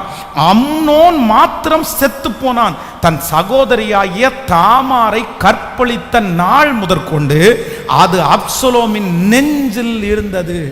கவனிங்க, கைகளை அசைத்து ஹல்லேலூயா சொல்லுங்கள். இந்த சம்பவம் என்ன சம்பவம் அப்படின்னு சொன்னா, அப்சலோமுக்கு தன்னுடைய தங்கச்சி தாமார், அவதான் தாவீதுக்கு பிறந்த பிள்ளைகளிலே ஒருத்தி பொன் பிள்ளை. இந்த பிள்ளை அழகான பிள்ளை. ஆனா இந்த அம்னோன் என்ன பண்றான் அப்படின்னு சொன்னா, தன்னுடைய சொந்த சகோதரி மேலே ஆசைப்பட்டு அந்த பிள்ளைய கற்பழிச்சிட்டான். அப்ப அந்த பிள்ளைய கற்பழிச்சதும் இல்லாம அந்த பிள்ளைய கழுத்தை பிடிச்சி வெளியே தள்ளிட்டான். அவங்க தலை மேல புழுதியை தூக்கிட்டு அவ்வளவுதான். அதுக்கப்புறம் அவங்க கல்யாணமே ஆகலை. தன்னுடைய அழகான தாம் விரும்பி தனக்கு எந்த கூட பிறந்த அண்ணங்க தான் இருக்கிறாங்க, தம்பிகள் தான் இருக்கிறாங்க. ஆனா ஒரே ஒரு பொட்ட பிள்ளை, இந்த பிள்ளையினுடைய வாழ்க்கையை இப்படி பண்ணிட்டானேன்னு சொல்லி அம்னோனா அன்னைக்கு எதுவுமே பண்ணல, சண்டை போடல, பிரச்சனை பண்ணல, மனசுக்குள்ளேயே வச்சிருந்தான். என்னைக்காவது ஒரு நாள் என் தங்கச்சிக்காக நான் உன்கிட்ட பழி வாங்காம போக மாட்டேன், உன்னை கொல்லுவேன், ஏன்னா நீ என் தங்கச்சியை எப்படி இப்படி வேசிய மாதிரி நீ நடத்தலாம், அப்படியே அமைதியாக இருந்து மனசுக்குள்ளே வச்சிருந்து என்ன பண்ணிட்டான் அப்படின்னு சொன்னால், ஒரு ஃபங்க்ஷன் வைக்கிறான். அந்த ஃபங்க்ஷனுக்கு தாவீதின் இடத்துல போய் அனுமதி கேட்குறான். இந்த மாதிரி ஒரு ஃபங்க்ஷன் வச்சிருக்கிறேன், நீங்கள் வரணும்னு. உடனே தாவீது என்ன சொல்லுவார்னா, நான் வர முடியாதுப்பா, எனக்கு வேலை இருக்குது. உடனே என்ன சொல்லுவான்னா, நீங்கள் வராட்டி பரவாயில்ல, அம்னோனை அனுப்புங்க அப்படின்னு. உடனே இவங்களுக்கு சரி அப்படின்வாங்க. அவன் மயிர் கத்திரிக்கிறதுக்காக போகிறான். இந்த அப்சலோம் என்ன பண்றான்னா, தன்னுடைய ஆட்களை எல்லாம் செட் பண்ணி வச்சு அவன் சாப்பிட்டு குடிச்சு வெறிச்சிருக்கும் போது அவனை அடிங்கன்னு நான் சொல்லுவேன். எதையுமே எதிர்பார்க்காதீங்க, உங்களுக்கு கட்டளை இருக்கிறது நான். நீங்க தாவீதினுடைய குமாரன் அப்படின்னு நினைக்க வேண்டாம், நான் உங்களுக்கு கட்டளை எடுக்கிறேன், அடிச்சிருங்கன்னு சொன்ன உடனே இவன் சிக்னல் கொடுப்பான். அந்த இடத்துல அம்னோனை அடிச்சு கொன்றுவாங்க. ஆனா இங்க தாவீதுக்கு நியூஸ் வருது, போனவங்க எல்லாரையுமே அப்சலோம் கொன்னுட்டான்னு நியூஸ் வருது. உடனே சொல்லுவாங்க, இல்லை நீங்க அப்படி நினைக்க வேண்டாம், அம்னோன் மாத்திரம் தான் செத்தான், மற்றவங்க எல்லாம் உயிரோட தான் இருக்கிறாங்க. அப்போ இப்போ அப்சலோம் என்ன நினைக்கிறான்னா, பழி தீர்த்துட்டான். சரி ஓகே, என் சகோதரியை நீ இப்படி நடத்தின, நான் உன்னை கொன்னுட்டேன். உடனே தன்னுடைய தகப்பனார் நீ இப்படி என் கூட என்னுடைய பெத்த பிள்ளையை நீ கொன்னுட்ட, நீ இந்த ராஜ்ய பாரத்துக்குள்ளே வரக்கூடாது அப்படின்னு சொல்லி இவன் அப்பாவை விட்டு மறைஞ்சு இன்னொரு தேசத்தில் வாழ்றான். ஆனால் யோவாப்ன்ற ஒருத்தன் பிளான் பண்ணி அப்சலோமை உள்ளே கொண்டு தாவீதை டம்மி பண்ணணும்னு நினச்சி இவன் என்ன பண்ணுறான்னா, ட்ரிக்கான வேலை பார்த்து அப்சலோமை உள்ளே கொண்டு வரான். அப்சலோமை உள்ளே கொண்டு வருவதற்கு காரணமாக இருந்தவன் யோவாப். உள்ளே வந்தாச்சு. இப்போ உள்ளே வந்தவன் ஜாலியாக அப்பா இருந்த இடத்த நான் பிடிச்சிருவேன்னு நினச்சி அங்கே இருக்கிற ஒவ்வொருத்தருடைய தோல் மேலும் கையை போட்டு அப்பா விட்ட நியாயத்துக்கு போகிறவங்களுக்கெல்லாம் இவனே நியாயம் கொடுத்து, ஏன்னா ரொம்ப அழகானவன் அப்சலோம், ரொம்ப உச்சன் தலை முதல் உள்ளங்கால் வரைக்கும் ஒரு பழுதும் அவனுக்கு இல்லையாமா. எல்லாருக்குமே அட்ராக்ஷன், யார் பார்த்தாலும் அவனை பிடிக்கும். அவன் தோல் மேலே கை போடுறதுன்றது ஒரு பெரிய அவங்களுக்கு ஆசீர்வாதம், ஒரு பெரிய சந்தோஷம். எல்லாம் அப்படியே நடந்துட்டு இருந்துச்சு. ஆனால் ஒரு நாள் எந்த பட்டயத்தை அப்சலோம் எடுத்தானோ அதே பட்டயத்தால் அப்சலோம் என்ன பண்ணுவான் அப்படின்னா, மடிந்து போனான். வேதம் சொல்லுது, பட்டயத்தை எடுக்கிறவர்கள் சொல்லுங்க, எதனால மடிவார்களாமா? இந்த சம்பவங்கள் நடக்கும்போது ஒரு பேட்டி, ஒரு ரவுடி பேட்டி கொடுக்கறத பார்த்தேன். உங்களுக்கு இதெல்லாம் விருப்பமா இருக்கா சார்? உங்களுக்கு இதெல்லாம் இஷ்டமா இருக்கா சார்? உடனே அவர் சொல்றாரு, கண்டிப்பா எனக்கு விருப்பம் இல்லை.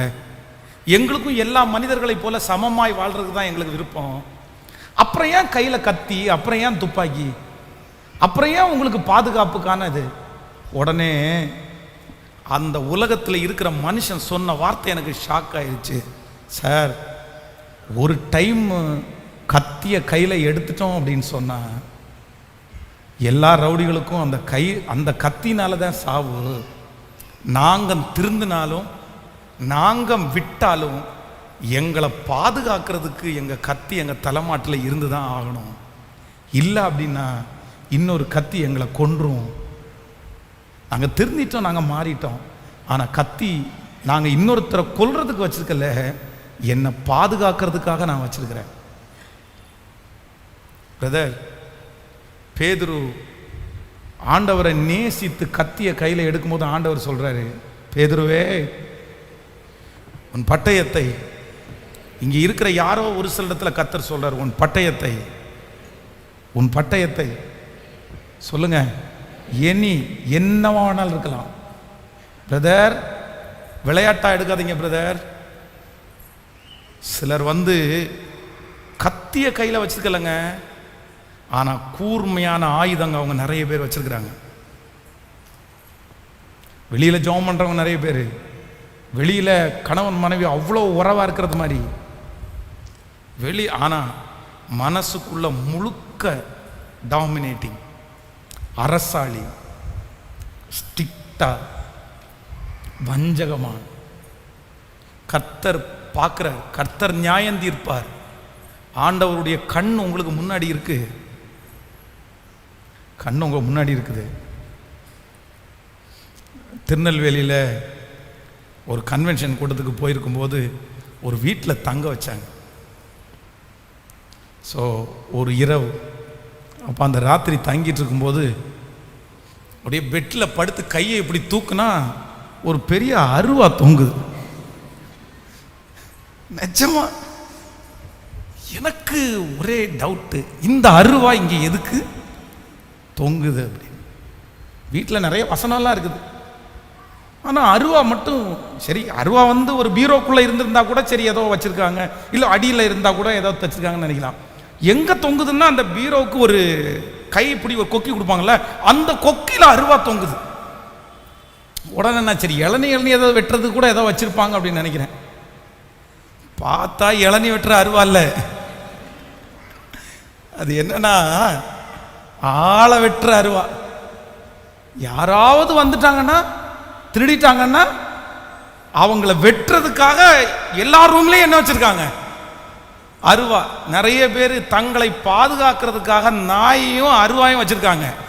ஆனா பைபிள் என்ன சொல்லி தெரியுமா? கர்த்தர் வீட்டை காவலாகில் காவலாளர் விழித்திருக்கிறது 1008 நாய்க்கு பிஸ்கட் போட்டா படுத்து போயிடும். 2 பிஸ்கட்ல நாய் படுத்துரும். சிசிடிவி கேமராவில் ஆயில் ஊத்துனா சரியா போயிடும். வேண்டான்னு சொல்லல, உங்களுடைய தெரிவிற்காக அறிவிற்காக நீங்கள் வைத்திருக்கிறது தவறல்ல. ஆனா நிறைய பேருடைய ஆயுதம் இன்னைக்கு கர்த்தர் கிடையாது, பாதுகாப்பு கர்த்தர் கிடையாது. ஆண்டவர் அவங்கள பாதுகாக்க வேண்டாம். எது பாதுகாக்கும்? எனக்கு ஜபமே ஓடல, நான் என்னத்தை அருவா மாட்டிருக்க வீட்டில் என்ன ஜபம் பண்றதுக்கு சொல்லுங்க, நீங்க சொல்லுங்க. என்னப்பா என் நிலைமையை நீங்க கொஞ்சம் யோசிச்சு பாருங்க. அருவா வீட்டில், அருவா மாட்டி இருக்கிற வீட்டில் அற்புதத்துக்காக ஜெபம் பண்ணுங்க பாஸ்டர் கெஞ்சின, எப்படி ஜெபம் பண்றது சொல்லுங்க? அதனால சிலரெல்லாம் எப்படி மாத்துறதுன்னு தெரியல. அதனால ஆண்டவருடைய பிள்ளைகள் ரொம்ப ஜாக்கிரதையா இருங்க. அருவா எடுக்கிற நீங்க அப்புறம் அருவா உங்க மேல பற்ற போகுது. அது கத்தி, இருபுறமும் கத்தி. நீங்க உங்களுக்கு ரொம்ப அறிவு வேணும். நான் ஒரு நாளும் நான் எடுக்க மாட்டேன், நான் அந்த பகையை கையில் எடுக்க மாட்டேன். நான் ஏன் எடுக்க மாட்டேன் அப்படின்னு சொன்னா, அது எதிரியை மட்டும் அல்ல, அதுக்கு எனக்கும் என்னவா முடிஞ்சிடும் அப்படின்னு சொன்னா ஆபத்தா முடிஞ்சிடும். ஆமென். பக்கத்தில் கையை பிடிச்சி சொல்லுங்க, அது அவர்களை மட்டும் இல்லை, பழி வாங்குதல் உங்களையும் அழிச்சிடும். நல்லா சொல்லுங்க, உங்களையும் அழிச்சிடும். அவங்கள மட்டும் அழிக்காது. கோர்ட்டில் கேஸ் போட்டால் எத்தனை பேருக்கு செலவு? கோர்ட்டில் கேஸுக்கு யாருக்கெல்லாம் செலவு? நம்ம யார் கேஸ் போடுறோமோ அவங்களுக்கு மட்டுமா செலவு? கேட்கல, அவங்களுக்கு மட்டும் செலவு கிடையாது. கேஸ் போடுற நமக்கும் செலவு தான். நம்ம வக்கீல் ஃபீஸ் கொடுக்கணுமா? இல்லை, நிறைய பேருக்கு வர மாட்டேங்குது. நம்ம வக்கீல் ஃபீஸ் கொடுக்கணுமா? கண்டிப்பாக கொடுத்தா ஆகணும். நமக்கு வக்கீல் ஒன்றும் மாமா பையனாக இருந்தாலும் அத்தை பையனாக இருந்தாலும் சும்மா என்ன பண்ண மாட்டாங்க. நிறைய பேர் சொல்லுவாங்க, எனக்கு ஒரு நல்ல வக்கீல் இருக்குது, எங்கள் மாமா பையன், எங்கள் அத்தை பையன். ஐயோ, நான் வக்கீல்களை தப்பாக சொல்லலை, கோச்சிடாதீங்க. நீங்கள் நல்லா இருக்கணும், ஆசீர்வாதமாக இருக்கணும். என்னை நேசிக்கிற வக்கீல் கூட நிறைய பேர் இருக்காங்க. உண்மையிலே நிறைய பேர் என்கிட்ட ஃபோன் பண்ணி, பாஸ்டர் உங்களுக்கு என்ன ஹெல்ப் பண்ணாலும் பண்ண. நம்ம ஆன்லைனில் அட்டன் பண்ணுற நல்ல குணம் படைச்ச நல்ல மனசில் இன்னொருத்தருடைய அநீதியை பொறுத்து கொள்ளாத வழக்காடுகிற அவங்களுக்கு அது ஒரு டியூட்டி, அதை செய்யலாம். கர்த்தர் நீதி உள்ள நியாயாதிபதி, அந்த மாதிரி நீதிபதிகளை கர்த்தர் வைக்கிறார். ஆனால் யாருமே அவங்களுடைய ஊதியம் இல்லாமல் என்ன பண்ண முடியாது. அதுவும் சிலர் எல்லாரும் இல்லை, சிலர் என்னதான் சொந்தக்காரங்களா இருந்தாலும் அந்த பக்கத்தில் கொஞ்சம் எக்ஸ்ட்ரா காசு வந்துச்சுன்னா நீதி எந்த பக்கமா திரும்பும் சொல்லுங்க? இல்லை, ஒரு தப்பு பண்ணவங்க நிறைய. நான் இங்கே இந்த ஜெயிலுக்கு ஒரு டைம் போனேன், கோயம்புத்தூர் ஜெயிலில் விசிட் பண்ணுறதுக்கு போனேன். போகும்போது நீங்கள் எத்தனை வருஷமா பிரதர் ஜெயிலில் இருக்கீங்க கேட்டால் நிறைய பேர் 12 வருஷம் 11 வருஷம் 21 வருஷம் கூட ஒருத்தர் இருந்தார். எனக்கு ரொம்ப ஆச்சரியமாக இருக்குது, இத்தனை வருஷமாவோ உள்ளே இருக்கிறீங்க அப்படின்னு. ஆனால் இங்கே சுற்றி திடுற நிறைய ரவுடிங்க பார்த்தீங்கன்னா 7 கொலை பண்ணுறேன்றான், 7 நாள் கூட உள்ள உட்கார மாட்டேங்கிறான். அவர் சின்ன ஏதோ ஒரு தப்பு பண்ணியிருக்கு, உள்ளே போய் 11 வருஷமாக உட்காந்துருக்கிறாரு. இவன் 7 கொலை பண்ணிட்டு ஜாலியாக வீடியோ எடுத்துட்டு கையில் கத்தியை வச்சுட்டு எப்படா இப்படியெல்லாம் வர்ற அப்படின்னு கேட்டால் அது ஒன்றும் இல்லை சார், ஆளுக்காக பணம் இருக்குது சார். சிலருக்கு பணம் இருந்துச்சு அப்படின்னா அதை சரி பண்ணிடுவாங்க. அப்போது பழி வாங்குகிற குணம். ஏன் நான் பழி வாங்கக்கூடாதுன்னா, நான் யாரை பழி வாங்கினாலும் அது ஒன்று, அது கர்த்தருடையதை நான் எடுக்கக்கூடாது. 2வது, அதற்கு முடிவில்லை. 3வது, அது அவர்களை மட்டுமல்ல. சொல்லுங்க, எல்லாருமே மறக்க மாட்டீங்கல்ல பிரதர்? உங்க மனைவியை மட்டும் தாக்காது. நீங்க என்ன நினைக்க தெரியுமா? அவங்களுக்கு பாடம் கற்றுக் கொடுக்கணும்னு நினைக்கிறீங்க. பாடம் கற்கிறது அவங்க மட்டும் கிடையாது, கொஞ்ச நாள்ல இருந்து கட்டுக்குதுங்க. உங்களுக்கு பாடம் கிடைக்கும். 2 பக்கமும். உங்க சரீரம் பாதிக்கப்பட்டா, உங்க மனைவி உங்க சரீரம், உங்க கணவன் உங்க சரீரம், நீங்களும் பாதிக்கப்படுவீர்கள். அவங்க தெரியாம செஞ்சுட்டாங்க, சரி ஓகே, தாங்கக்கூடிய பலனை கர்த்தர் உங்களுக்கு தருவார். ஆமென். தாங்கிடும் பலன் தந்தி நன்றி, தப்பி செல்ல வழி செய்தி நன்றி. தாங்கிடும் பலன் தந்தி நன்றி, தப்பி செல்ல வழி செய்தி நன்றி. நன்றி நன்றி, எல்லா நன்மைக்கே நன்றி சொல்லுவோம். நன்றி நன்றி, எல்லா நன்மைக்கே நன்றி. நடந்ததெல்லாம் நன்மைக்கே நன்றி சொல்லி மகிழ்வேன் இன்றைக்கே. நடப்பதெல்லாம் நன்மைக்கே நன்றி சொல்லி மகிழ்வேன் இன்றை. இப்ப கைகளை வைத்து நன்றி, எல்லா நன்மைக்கே நன்றி.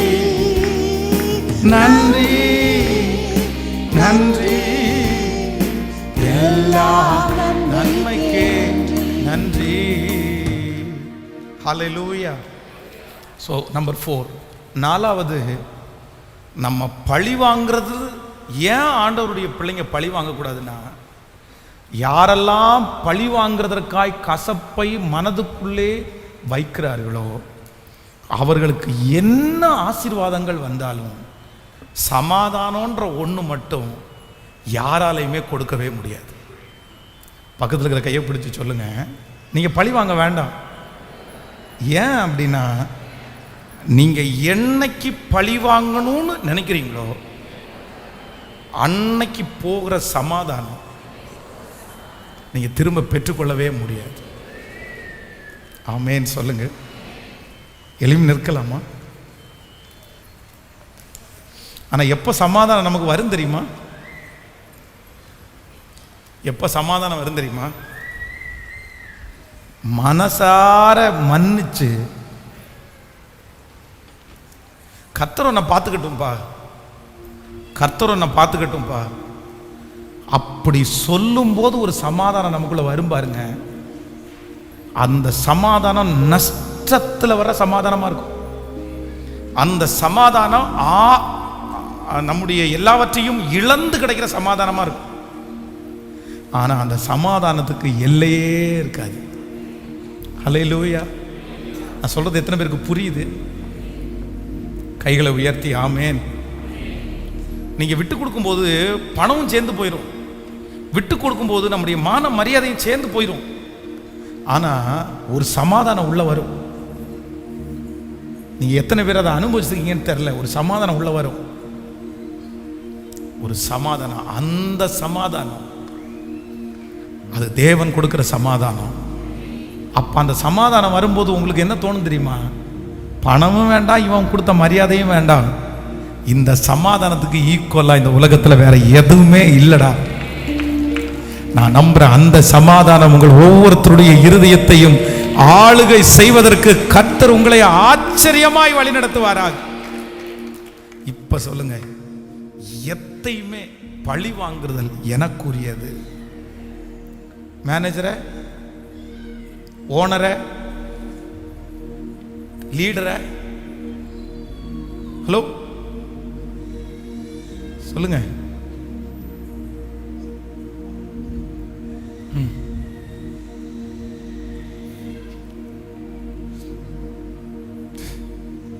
பைபிள் காலேஜில் வார்டன் ஒரு பையனை திட்டுறாரு. அமைதியாக நின்னான். பரவாயில்லையடா நீ அமைதியாக நிற்கிறியடா அப்படின்னு கேட்டேன். அப்படியா, சண்டே பாருங்க. ஞாயிற்றுக்கிழமை இவர் யாருன்னா, இவன் தான் பிஎஸ் சிஸ்டம் ஆப்ரேட் பண்ணுறவன், மைக் ஆப்ரேட் பண்ணுறவன் அவன் தான். ஞாயிற்றுக்கிழமை பாருங்க என்னடா இவன் சொல்கிறான் அப்படின்னு கேட்டால், பாடுவார்ல சவுண்டு நான் வைப்பேன். இப்போ கத்துறாரு, அவர் கத்தட்டும். நான் எங்கே பார்த்துக்கிறேன்னா, அவர் பாடும்போது நான் மைக்கில் பார்த்துக்கிறேன். நான் மைக்கில் பார்த்துக்கிறேன். என்னடா, நம்ம நிறைய பேர் அப்படிதான் பார்க்குறேன். நான் எங்கே உன்கிட்ட பேசணும்னு எனக்கு தெரியும். இந்த மனசு யார்கிட்ட இருந்தாலும் இன்றைக்கு சிலுவையில் வைத்து நான் நம்புறேன் உங்கள் ஆயுசு நாட்கள் நீடித்திருக்கும். நீங்கள் சுகமாய் வாழ்வீர்கள். நான் உண்மையிலே இந்த செய்தியை ப்ரிப்ரேஷன் பண்ணும்போது ஆண்டவருடைய சமூகத்தில் ரொம்ப ஜெபிச்சது என்ன அப்படின்னா, ஆண்டவரே இந்த ஊழியத்தில் எத்தனையோ பேர் எனக்கு விரோதமாய் எழும்பி இருக்கிறார்கள், ஆனால் இதுவரைக்கும் யாருக்கும் விரோதமாய் பழி தீர்க்கணும்னு என் மனசு நினைச்சதே இல்லை. யாரையும் காட்டி கொடுக்கணும், சொல்லி கொடுக்கணும் அப்படின்னு நினைச்சதே இல்லை. ஆனால் மரணம் வரைக்கும் எனக்கு ஒரு கிருபை மட்டும் கொடுங்க ஆண்டவரே, ஒரே ஒரு கிருபை மட்டும் கொடுங்க. எத்தனை பேர் இனி எழும்பினாலும் என் மனசு யாரையும் பழி வாங்கணும்னு மட்டும் கூட என்ன பண்ணக்கூடாதுங்க நினைக்கவே. பரவாயில்ல, இந்த இருதயத்தை எனக்கு தாங்க ஆண்டவரே. அவமானப்படலாம், நிந்தையை அனுபவிக்கலாம், என் பேரிலே பழி சொல்லலாம், கேவலப்படுத்தலாம், அப்படியே வார்த்தையை கொட்டலாம், கக்கலாம். ஆனா எனக்கு ஒரு இருதயம் கொடுங்க ஆண்டவரே. பழி வாங்க வேண்டாம், அவங்கள பழி வாங்க வேண்டாம். ஆமேன்னு சொல்லுங்க. ஜெபம் பண்ண ஆரம்பிக்கலாமா? எத்தனை பேர் ஜெபம் பண்ண போறீங்க? Thank you Jesus. ரொம்ப அழகான ஒரு பாடல் இருக்கிறது, பழிக்கு பழி வாங்கும் பகைமை ஒழிய வேண்டும். ரொம்ப அழகான ஒரு பாடல். பழிக்கு பழி வாங்கும் பகைமை ஒழிய வேண்டும், பழிக்கு பழி வாங்கும்.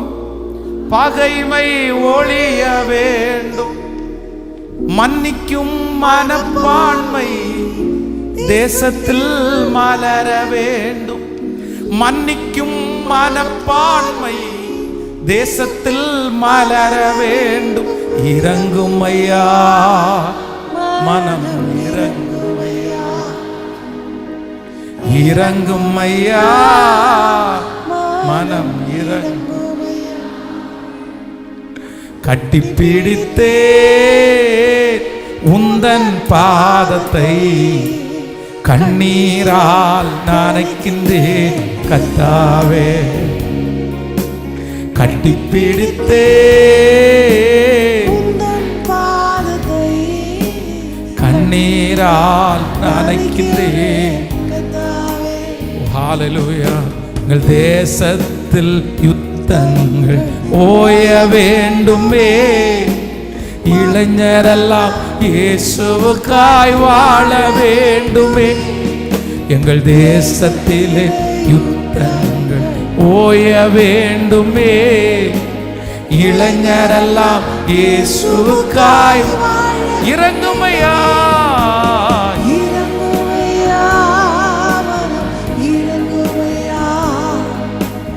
இறங்குமையா,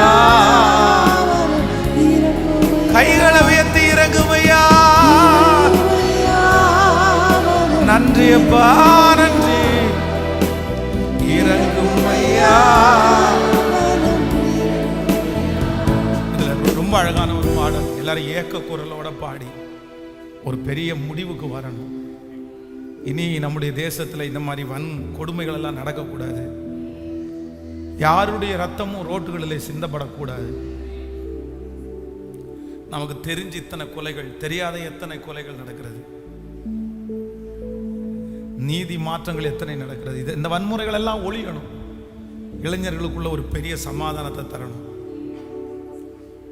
கோயம்புத்தூர்ல ரொம்ப மனசு கஷ்டம் என்னன்னா, இந்த ஸ்கூல் படிக்கிற பிள்ளைகளுக்கு ஒருத்தருக்கு ஒருத்தர் பயங்கரமான வஞ்சகம். என்னன்னா இந்த பிள்ளைகளை வச்சுதான் கேர்ள்ஸ் எல்லாம் ரொம்ப ஜாக்கிரதையா இருங்க. இந்த மாதிரி ரவுடித்தனம் பண்ற அந்த பசங்களோட பேச்சுவார்த்தை கூட வச்சுக்காதீங்க. அது மாதிரி பெண் பிள்ளைகளை வச்சிருக்கிற ஒவ்வொரு தகப்பனும் தாயும் கண்டிப்பா உங்க பிள்ளைகளுக்காக ஜெபம் பண்ணி அனுப்புங்க. ஆண்டவரே, அந்நியனுடைய கண்ணி என் பிள்ளை மேல படக்கூடாது, துஷ்டனுடைய கண்ணி என் பிள்ளை மேல பிள்ளை பசங்க நல்ல பசங்க. ஆனா சில பசங்க பாருங்க, ஏதாவது ஒரு பிள்ளைகளை மனசுல நினைச்சிட்டான்னு வைங்களேன், அவனுக்கும் அந்த பிள்ளைக்கும் எந்த விதமான இது இருக்காது, ஏணி வச்சா கூட எட்டாது. ஆனா நான் பாரு அடைஞ்சு காமிக்கிறேன் பாரு, நான் பாரு கல்யாணம் பண்ணி காமிக்கிறேன் பாரு, இந்த மாதிரி நினைச்சு பிள்ளைகளை அவங்க பக்கமா கொண்டு வந்து டார்ச்சர் பண்ணி அந்த மாதிரி இழந்து போன பிள்ளைகள் நிறைய பேர். நீ இடமே கொடுக்காதப்பா, சின்ன இடம் கூட கொடுத்துடாதப்பா. ஒரு சின்ன இடம் நீ கொடுத்துட்டேன்னா அவ்வளவுதான். ரொம்ப ஜாக்கிரதையா இருந்தோம். நானும் நிறைய ரவுடி அந்த பசங்களெல்லாம் ஜெபம் பண்ணி நிறைய பேர் வர சர்ச்சுக்கு வந்திருக்கிறாங்க. ஒரு பையன்கிட்ட கடைசியா நல்லா சொன்னேன். அவங்க அப்பா இறந்துட்டாரு. அவங்க மூத்த அண்ணனையும் அதே மாதிரி கொன்னுட்டாங்க. சரி நீயாவது சொல்லிட்டே இருந்தேன். அவனுடைய தம்பி ஒருத்தனை ஃப்ரெண்ட்ஸ் எல்லாம் சேர்ந்து சமீபமாக ஒரு 5 வருஷத்துக்கு முன்னாடி அவனையும் கொன்னுட்டாங்க. இவன்கிட்ட போய் அந்த டெத்துக்கு அவனை அடக்கமான பண்ணிட்டாங்க. போயிட்டு உட்காந்து பேசுகிறேன். வேணாண்டா தம்பி, நீ மட்டும்தான் இருக்க, நீ கர்த்தரோட நேசிக்கிறாரு, நீ இதை என்கிட்ட கேட்குறான். என் தம்பியை கொன்னவனை எப்படி நான் விட முடியும்? விட முடியாது. நான் விட மாட்டேன். என்னை விட்டுருங்க பாஸ்டர், நான் விட மாட்டேன். நான் எப்படி? அதில் போலீஸ் அவன் சூசைடுன்னு எழுதியிருக்கிறாங்க. அவங்களுக்கு பனிஷ்மெண்ட் போலீஸ் ஸ்டேஷன் கொடுத்து அவங்க கொடுக்கல, நான் கொடுக்க வேண்டாமா? நான் கண்டிப்பாக கொடுப்பேன்.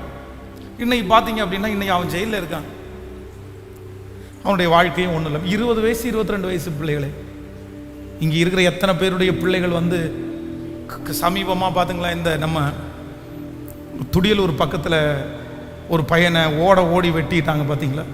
நிறைய பேர் நிறைய கொலைகள். அந்த அந்த கொலைவெறியின் ஆவி வந்து தீவிரிச்ச ஆடுது தேசத்தில். கோபம் கோபம் கோபம். நமக்கு எல்லாருக்கும் ஒரு சமாதானத்தை கத்தத்தரணும். என் பிள்ளைகளுக்கு ஒரு சமாதானத்தை கத்தத்தரணும். இந்த பாட்டை எல்லாரும் பாட போறோம். ஒரு யுத்தங்கள் எல்லாம் ஓயணும். என் பிள்ளையினுடைய வாழ்க்கையில் இருக்கிற யுத்தங்கள் எல்லாம் ஓயணும். குடும்பங்களில் இருக்கிற கோபங்கள் தனியணும். கணவன் மனைவிக்கு இருக்கிற வாக்குவாதங்கள் குறையணும். ஒரு சமாதான நதியை போல வரணும். பழி வாங்குற எண்ணம் எல்லாருடைய மனசுல இருந்து எடுத்து போடணும். மனசுக்குள்ள இருக்கிற காயங்கள் எல்லாம் ஆற்றப்படணும். நிறைய பேர் வேணும்னு எல்லாம் பழி வாங்கல, அவங்க பழி வாங்குற ஆட்கள் எல்லாம் கிடையாது. ஆனா என்னன்னா அவங்க மனசுல இருக்கிற காயம், அந்த காயம் அவங்கள எப்படியாவது பழி வாங்கணும்னு அவங்கள துடிக்க வைக்குது. ஆனா அந்த காயத்தை ஆற்றுகிறவர் கர்த்தர் ஒருவர். இந்த சத்தத்தை கேட்கிற யார் அந்த காயத்தோடு இருந்தாலும் அந்த காயத்தை கர்த்தர் ஆற்றட்டும். உங்க எதிரி உங்களுக்கு விரோதமாய் பண்ணின காயத்தை கர்த்தர் ஆற்றட்டும். உங்க சொந்தக்காரங்க உங்களுக்கு விரோதமாய் பண்ணின காயத்தை கர்த்தர் ஆற்றட்டும். உங்க உடன் பிறப்புகள் உங்களுக்கு செய்த அந்த துரோகத்தை கர்த்தர் உங்களுடைய இருதயத்திலிருந்து மறக்கப்படட்டும். கைகளை உயர்த்தி எல்லாரும் சொல்லுங்க, ஆண்டவரிடத்துல ஒரு உடன்படிக்கை பண்ணுங்க. தம்பி, வாலிப தம்பி ஒரு உடன்படிக்கை பண்ணு. தங்கச்சி ஒரு உடன்படிக்கை பண்ணு. இனி மரணம் அடைகிற வரைக்கும் என் போராட்டம் மாமிசத்தோடும் இரத்தத்தோடும் அல்ல. என்னுடைய போராட்டம் அந்தகார ரோகாதிபதிகளோடு தான் எனக்கு போராட்டம். சொல்லுங்க, கையை உயர்த்தி. என்ன நடந்தாலும் பரவாயில்ல, இதனால நான் நஷ்டப்பட்டாலும் பரவாயில்ல, இதனால நான் அவமானப்பட்டாலும் பரவாயில்ல, இதனால எனக்கு தோல்வியே வந்தாலும் பரவாயில்ல, கையை உயர்த்தி ஒரு வார்த்தை மட்டும் சொல்லுங்க, இந்த யுத்தம் என்னுடையது இல்லை, இனி என்னுடையது அல்ல. நல்ல கையை உயர்த்தி ஒவ்வொரு தகப்பனும் தாயாரும் பிரதர் சொல்லுங்க, இனி இந்த யுத்தம் என்னுடையது அல்ல. சொல்லுங்க சொல்லுங்க, இனி இந்த யுத்தம் கர்த்தருடையது. ஆண்டவரே, இனி நான் தோற்றுட்டேன், நான் ஃபெயிலியர்னு ஒத்துக்கிறேன். நஷ்டமே வந்தாலும், நீங்க என்ன அடிச்சாலும் உதைச்சாலும் எதிரி ஜெயிச்சாலும், இனி இந்த யுத்தம் என்னுடையது அல்ல, இந்த யுத்தம் உன்னுடையது, இந்த யுத்தம் உன்னுடையது. சொல்லுங்க எல்லாரும், நான் இனி பழி வாங்க மாட்டேன். ஒரு தீர்மானம் எடுங்க. போய் அந்த கேஸ் கட்ட திரும்ப வாங்கிருங்க. Thank you Jesus. இனி அந்த கேஸ் கட்ட திரும்பி வாங்கிருங்க. இனி அந்த நபரிடத்துல எந்த நபரிடத்தை சொல்றீங்களா, ஒண்ணுமே பண்ண வேண்டாம் பிரதர், விட்டுருங்க. ஆண்டவர் என்ன செய்யறாரோ அதை செய்யட்டும் பிரதர், நான் அமைதியா இருக்கிறேன், வந்தா வரட்டும். கர்த்தர் வேண்டானா அது என்ன விட்டு போட்டும், பரவாயில்லன்னு சொல்லுவேன்னு கையை உயர்த்தி ஒவ்வொருத்தரும் தீர்மானம் எடுங்க. வாலிப தம்பிங்க தங்கச்சிங்க தீர்மானம் எடுங்க. நான் இனி கோவப்பட மாட்டேன். ஆண்டவரே, மனசார நான் மன்னிக்கிறேன். சொல்லுங்க, அந்த துரோகத்தை மன்னிக்கிறேன், அந்த அக்கிரமத்தை மன்னிக்கிறேன், அந்த மனுஷனை மன்னிக்கிறேன். சொல்ல சொல்ல உங்க மேல அந்த கிருபை பெருகட்டும். Thank you Jesus. Hallelujah. பழிக்கு பழி வாங்கும் பகைமை ஒழிய வேண்டும். பழிக்கு பழி வாங்கும் பகைமை ஒழிய வேண்டும். மன்னிக்கும் மனப்பான்மை தேசத்தில் மலர வேண்டும். மன்னிக்கும் மனப்பான்மை தேசத்தில் மலர வேண்டும். இறங்கும் ஐயா. கையை உயர்த்தி சத்தமா சத்தமா சொல்லுங்க, இறங்கும். எஸ், எல்லாரும் முழு பலத்தோடு இறங்கும் ஐயா. கிருபை. வாலிப தம்பிங்க தங்கச்சிங்க கண்டிப்பா நீங்க ஜெபிக்கணும். எங்க குடும்பத்தில் அப்படி இருக்க கூடாது. ஓ, பிரிந்த குடும்பம் எல்லாம் மறுபடி இணைய வேண்டும். பிரிந்த குடும்பம் எல்லாம் மறுபடி இணைய வேண்டும். பெற்றோரின் கண்ணீர் எல்லாம் களிப்பாய் மாற வேண்டும். பெற்றோரின் கண்ணீர் எல்லாம் களிப்பாய் மாற வேண்டும். இறங்கும் ஐயா. அப்பா அப்பா, இந்த ஒரு உருக்கமான ஜெபத்துல 100 குடும்பங்களாவது ஒண்ணு சேரணும் ஆண்டவரே. இப்போ அந்த வெறுமையை பார்க்கிற அந்த குடும்பத்துல, வறட்சியை பார்க்கிற அந்த குடும்பத்துல ஒரு மழை இப்போ நினைக்கட்டும் ஆண்டவரே, நினைக்கட்டும் ஆண்டவரே. துப்பாக்கி ஏந்தும் கைகள் வேதம் ஏந்த வேண்டும். துப்பாக்கி ஏந்தும் கைகள் வேதம் ஏந்த வேண்டும். தப்பாமல் விருப்பம் எப்போதும் செய்ய வேண்டும். தப்பாமல் விருப்பம் எப்போதும் செய்ய வேண்டும். இறங்கும் ஐயா. ஃப்ரெண்ட்ஸோட சுத்திட்டு இருக்கிற அந்த தம்பியை ரட்சிங்க. அந்த மகனை இப்ப தொடுங்கப்பா. எந்த தாய் கதறுகிறார்களோ, எந்த தகப்பன் கதறுகிறாரோ, இப்ப அந்த பையன் எங்கிருந்தாலும் ஒரே நாளில் 10 மணி நேரத்துக்குள்ள சவுல பவுலாய் மாற்றின கர்த்தர், சவுல பவுலாய் மாற்றின கர்த்தர் அந்த பையனை ஒரு பவுலாய் மாற்றுங்க. அந்த சவுல ஒரு பவுலாய் மாற்றுங்க. அந்த பிடியிலிருந்து அந்த வாலிப தம்பி மீட்கப்படட்டும், அந்த தங்கச்சி மீட்கப்படட்டும். இறங்கும் மனம் இறங்கும் ஐயா.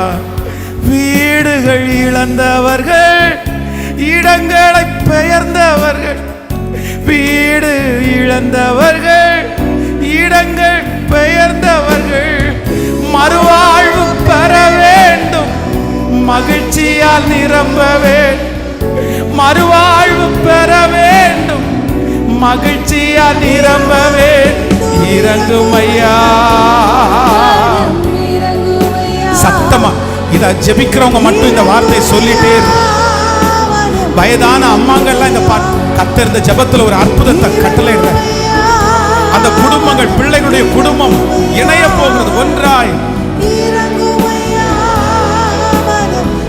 ஹalleluya. பழிக்கு பழி வாங்கும் பகைமை ஒழியவே, பழிக்கு பழி வாங்கும் பகைமை ஒழியவே, மன்னிக்கும் மனப்பான்மை தேசத்தில் மலர வேண்டும். இயேசுப்பா இறங்கும் ஐயா. எஸ், வாலிப தம்பிங்க கதறுங்க, தங்கச்சிங்க கதறுங்க. ஆமென் ஆமென் ஆமென் ஆமென். இறங்கும். எல்லாரும் அழுது நம்ம ஜெபிக்க போறோம், அழுது ஜெபிக்க போறோம். கோயம்புத்தூர் பட்டணம், இன்னும் இந்த சத்தத்தை கேட்டுக்கொண்டிருக்கிற பிள்ளைங்க ஒவ்வொரு பட்டணங்கள் தேசங்களில் இருக்கிறாங்க. இங்க இருக்கிறவங்களுடைய நிறைய பேருடைய பசங்க கூட கஞ்சா குடிச்சிட்டு, சிகரெட் அடிச்சுட்டு, தண்ணி அடிச்சுட்டு, ஊதாரியா ரோட்ல எல்லாம் என் பையன் திரியிறான் பாஸ்டர். என் பையன் நல்லவனாவே இல்லை. என் பையன் ரவுடிகள் கூட்டத்தில் போய் சேர்ந்துட்டான் பாஸ்டர். என் பையன் இப்பதான் போலீஸ் ஸ்டேஷன்லேருந்து வந்தான். என் பொண்ணு இப்படி போய் சேர்ந்துருச்சு. யாராவது ஒரு அம்மா அப்பா வருத்தத்தோட வந்திருக்கலாம். ஆனா நான் நம்புறேன், சவுல பவுலாய் மாத்துறதுக்கு ஆண்டவருக்கு ரொம்ப நேரம் பிடிக்கல. ஒரு 10 மணி நேரத்துக்குள்ளேயே கர்த்தர் அவ்வளவு பெரிய சவுல பவுலாய் கர்த்தர் மாத்தினார். ஆமென். ஸோ எல்லாரும் ஒரு ஜபமாய், வாலிப தம்பிங்க எல்லாம், இன்னைக்கு நீ வந்திருக்கப்பா, நீ சர்ச்சில் இருக்கப்பா, பெரிய லக்கிப்பா. உன்ன மாதிரி ஆசீர்வதிக்கப்பட்டவன் வேற யாருமே இல்லைப்பா. எனக்கு ரொம்ப பெருமையா இருக்கு, நீ சர்ச்சில் வந்து உட்கார்றது எனக்கு ஆசீர்வாதமா இருக்கு, சந்தோஷமா இருக்குது. ஆண்டவர் எவ்வளவு நல்லவர் பாரு. உன் குடும்பத்திலிருந்து ஆண்டவர் உன்னை வேறு பிரிச்சு அழகாய் கொண்டு வந்திருக்கு. இந்த தேசத்துல இப்போதைக்கு தமிழ்நாட்டில் நிறைய கஞ்சா, எங்க பார்த்தாலும் கஞ்சா விற்பனை ஆயிட்டே இருக்கு. அதிகமா வரும். இந்த கஞ்சாவை குடிச்சா என்ன பண்றான்னே அவனுக்கு தெரியல, என்ன செய்யறதுன்னே தெரியல. அவனுக்குள்ள ஒரு வெறித்தனம் வந்துடுது. நான் நம்புறேன், இந்த ஒரே ஒரு பாட்டை பாடிட்டே இருக்கும்போது வாலிப தம்பிங்க கதறி ஜெபம் பண்ணுங்க. இந்த கோயம்புத்தூர்ல இருக்கிற வாலிபர்களுக்காக ஜெபிங்க, தமிழ்நாட்டில் இருக்கிற வாலிபர்களுக்காக ஜெபிங்க, இந்த தேசத்தில் இருக்கிற வாலிபர்களுக்காக ஜெபிங்க. பிரிந்த குடும்பம் எல்லாம் ஒன்று சேரணும். இந்த ஒரே பாட்டு குறைஞ்சது ஒரு 100 குடும்பத்தை ஒன்றா சேர்க்கணும். ஆமென். ஸோ குழந்தை பாக்கியத்துக்காக எத்தனையோ குழந்தைகளை நம்ம இங்கே பிரதிஷ்டை பண்ணுறோம், சாட்சி சொல்கிறோம்ல. ஒரு நாள் இங்கே வாசிக்கணும். இந்த மாதிரி ஒரு ஆராதனையில் நீங்கள் ஒரு பாட்டு பாடி ஜெபம் பண்ணீங்க, என் குடும்பம் இன்னைக்கு ஒன்று சேர்ந்துருக்குது, நாங்கள் 2 பேரும் கணவன் மனைவி, என் பிள்ளையினுடைய குடும்பம் ஒன்று சேர்ந்துச்சு. கர்த்தர் எல்லாரையும் கர்த்தருடைய மாற்றணும். இப்போ உங்கள் குடும்பத்தில் இருக்கிற சலசலப்புகளை மாற்றணும். அந்த சமாதான குறைவுகளை எல்லாம் கர்த்தர் எடுத்து போடணும். கணவன் மனைவிக்குள்ள ஒரு பெரிய ஐக்கியம், ஒரு பெரிய ஒற்றுமையை கர்த்தர் உங்களுக்கு தரணும். ஒரு பெரிய சமாதானத்தை. அப்படியே மன்னிச்சிருங்க, மன்னிச்சிருங்க பிரதர், மன்னிச்சிருங்க சிஸ்டர். பரவாயில்ல, அவங்கள போய் பழி வாங்கி நம்ம என்ன பிரதர் பண்ண போகிறோம், என்ன சிஸ்டர் பண்ண போகிறோம்? என்னதான் இருந்தாலும் அது ஒரு உயிர், என்னதான் இருந்தாலும் உங்களுக்கு மனைவி கணவன், என்னதான் இருந்தாலும் உங்கள் ரத்த சம்பந்தமான, சரி பரவாயில்ல, அவங்க அப்படி பண்ணிட்டாங்கன்றதுக்காக நீங்கள் ஒன்றும் குறைஞ்சு போகலையே. கர்த்தர் நல்லா தானே வச்சிருக்கிறாரு, நீங்கள் ஏன் அப்போ பழி வாங்கணும்? பரவாயில்ல, அது ஒரு நன்மைக்காக தான் கர்த்தர் வச்சிருக்காரு. அதனால எதையும் யோசிக்காதீங்க, எதையும் யோசிக்காதீங்க. உங்கள் காயம் ரொம்ப பெருசு பெருசு பெருசு. பட் ஆண்டவர் உங்களுக்கு ஒரு நல்ல இருதயத்தை கர்த்தர் தருவாராக. ஆண்டவர் பழி வாங்கணும்னு நினச்சிருந்தா நான் எத்தனை பேரை கொண்டிருக்க முடியும்? ஆனா கிருபையா இருந்தாரே. பாடலாமா இந்த பாட்டை? அப்படியே பாடி நம்ம முடிக்க போறோம். ஹalleluya. பிரிந்த குடும்பம் எல்லாம் மறுபடி இணைய வேண்டும். பிரிந்த குடும்பம் எல்லாம் மறுபடி இணைய வேண்டும். பெற்றோரின் கண்ணீர் எல்லாம்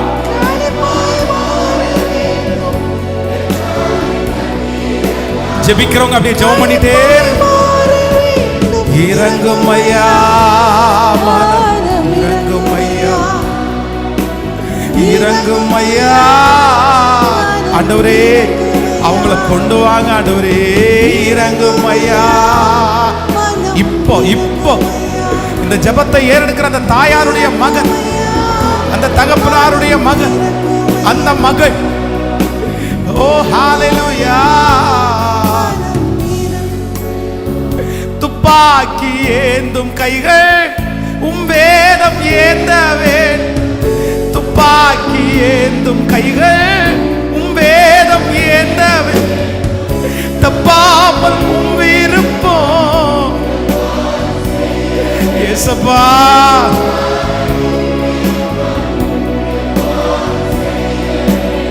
இறங்கும் ஐயா. வாலிப தம்பிங்க சத்தமா ஜெபம் பண்ணுங்க.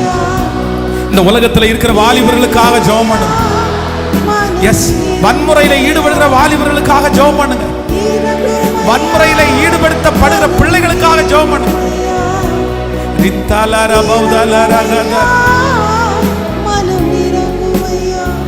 வீடுகள் இழந்தவர்கள் மறுபடி இணையவே. வீடுகள் இழந்தவர்கள் மறுவாழ்வு பெற வேண்டும். வீடுகள் இழந்தவர்கள், இடங்கள் பெயர்ந்தவர்கள் மறுவாழ்வு பெற வேண்டும். மகிழ்ச்சியால் நிரம்ப வேண்டும். மறுவாழ்வு பெற வேண்டும். மகிழ்ச்சியால் நிரம்ப வேண்டும். இறங்கும் ஐயா.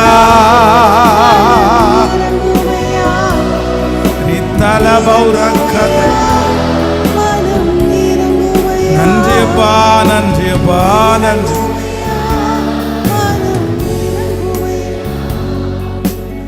இறங்கும் ஐயா. நீர் இறங்கினதற்காக நன்றி ஆண்டவரே. உடைய பிள்ளைகளை மனதார ஆசீர்வதிக்கிறேன். ஆன்லைன்ல இந்த சத்தத்தை கேட்கிற பிள்ளைகளை மனதார ஆசீர்வதிக்கிறேன். உங்க கிருபை உங்க பிள்ளைகளை முழுவதுமாய் ஆளுகை செய்யட்டும். அவங்க கையில் இருக்கிற காணிக்கைகள், தசம பாகங்களை ஆசீர்வதிக்கிறேன். இன்னும் எங்க சர்ச்சை பெருக பண்ணுங்க. தேவைகளை எல்லாம் சந்திங்க. இயேசுவின் மூலம் ஜெபம் எடுக்கிறோம் நல்ல பிதாவே. என் ஆத்துமாவே கர்த்தரை ஸ்தோத்திரி, என் முழு உளமே பரிசுத்த நாமத்தை ஸ்தோத்திரி. என் ஆத்துமாவே கர்த்தரை ஸ்தோத்திரி. கர்த்தர் செய்த சகல உபகாரங்களையும் மறவாதே. நம்முடைய ஆண்டவராகிய இயேசு கிறிஸ்துவின் கிருபை, பிதாவாகிய தேவனுடைய அன்பு, பரிசுத்த ஆவியானுடைய அந்யோன்ய ஐக்கியம் நம் அனைவரோடும் இன்னும் ஆன்லைன் மூலமா இந்த சத்தத்தை கேட்கிற பிள்ளைகளோடும் கர்த்தருடைய வருகை பரியந்தம் இருப்பதாக. ஆமென். ஹல்லேலூயா, ஹல்லேலூயா, ஹல்லேலூயா. God bless you. ஆண்டவர் ஆசீர்வதிப்பார். Praise the Lord.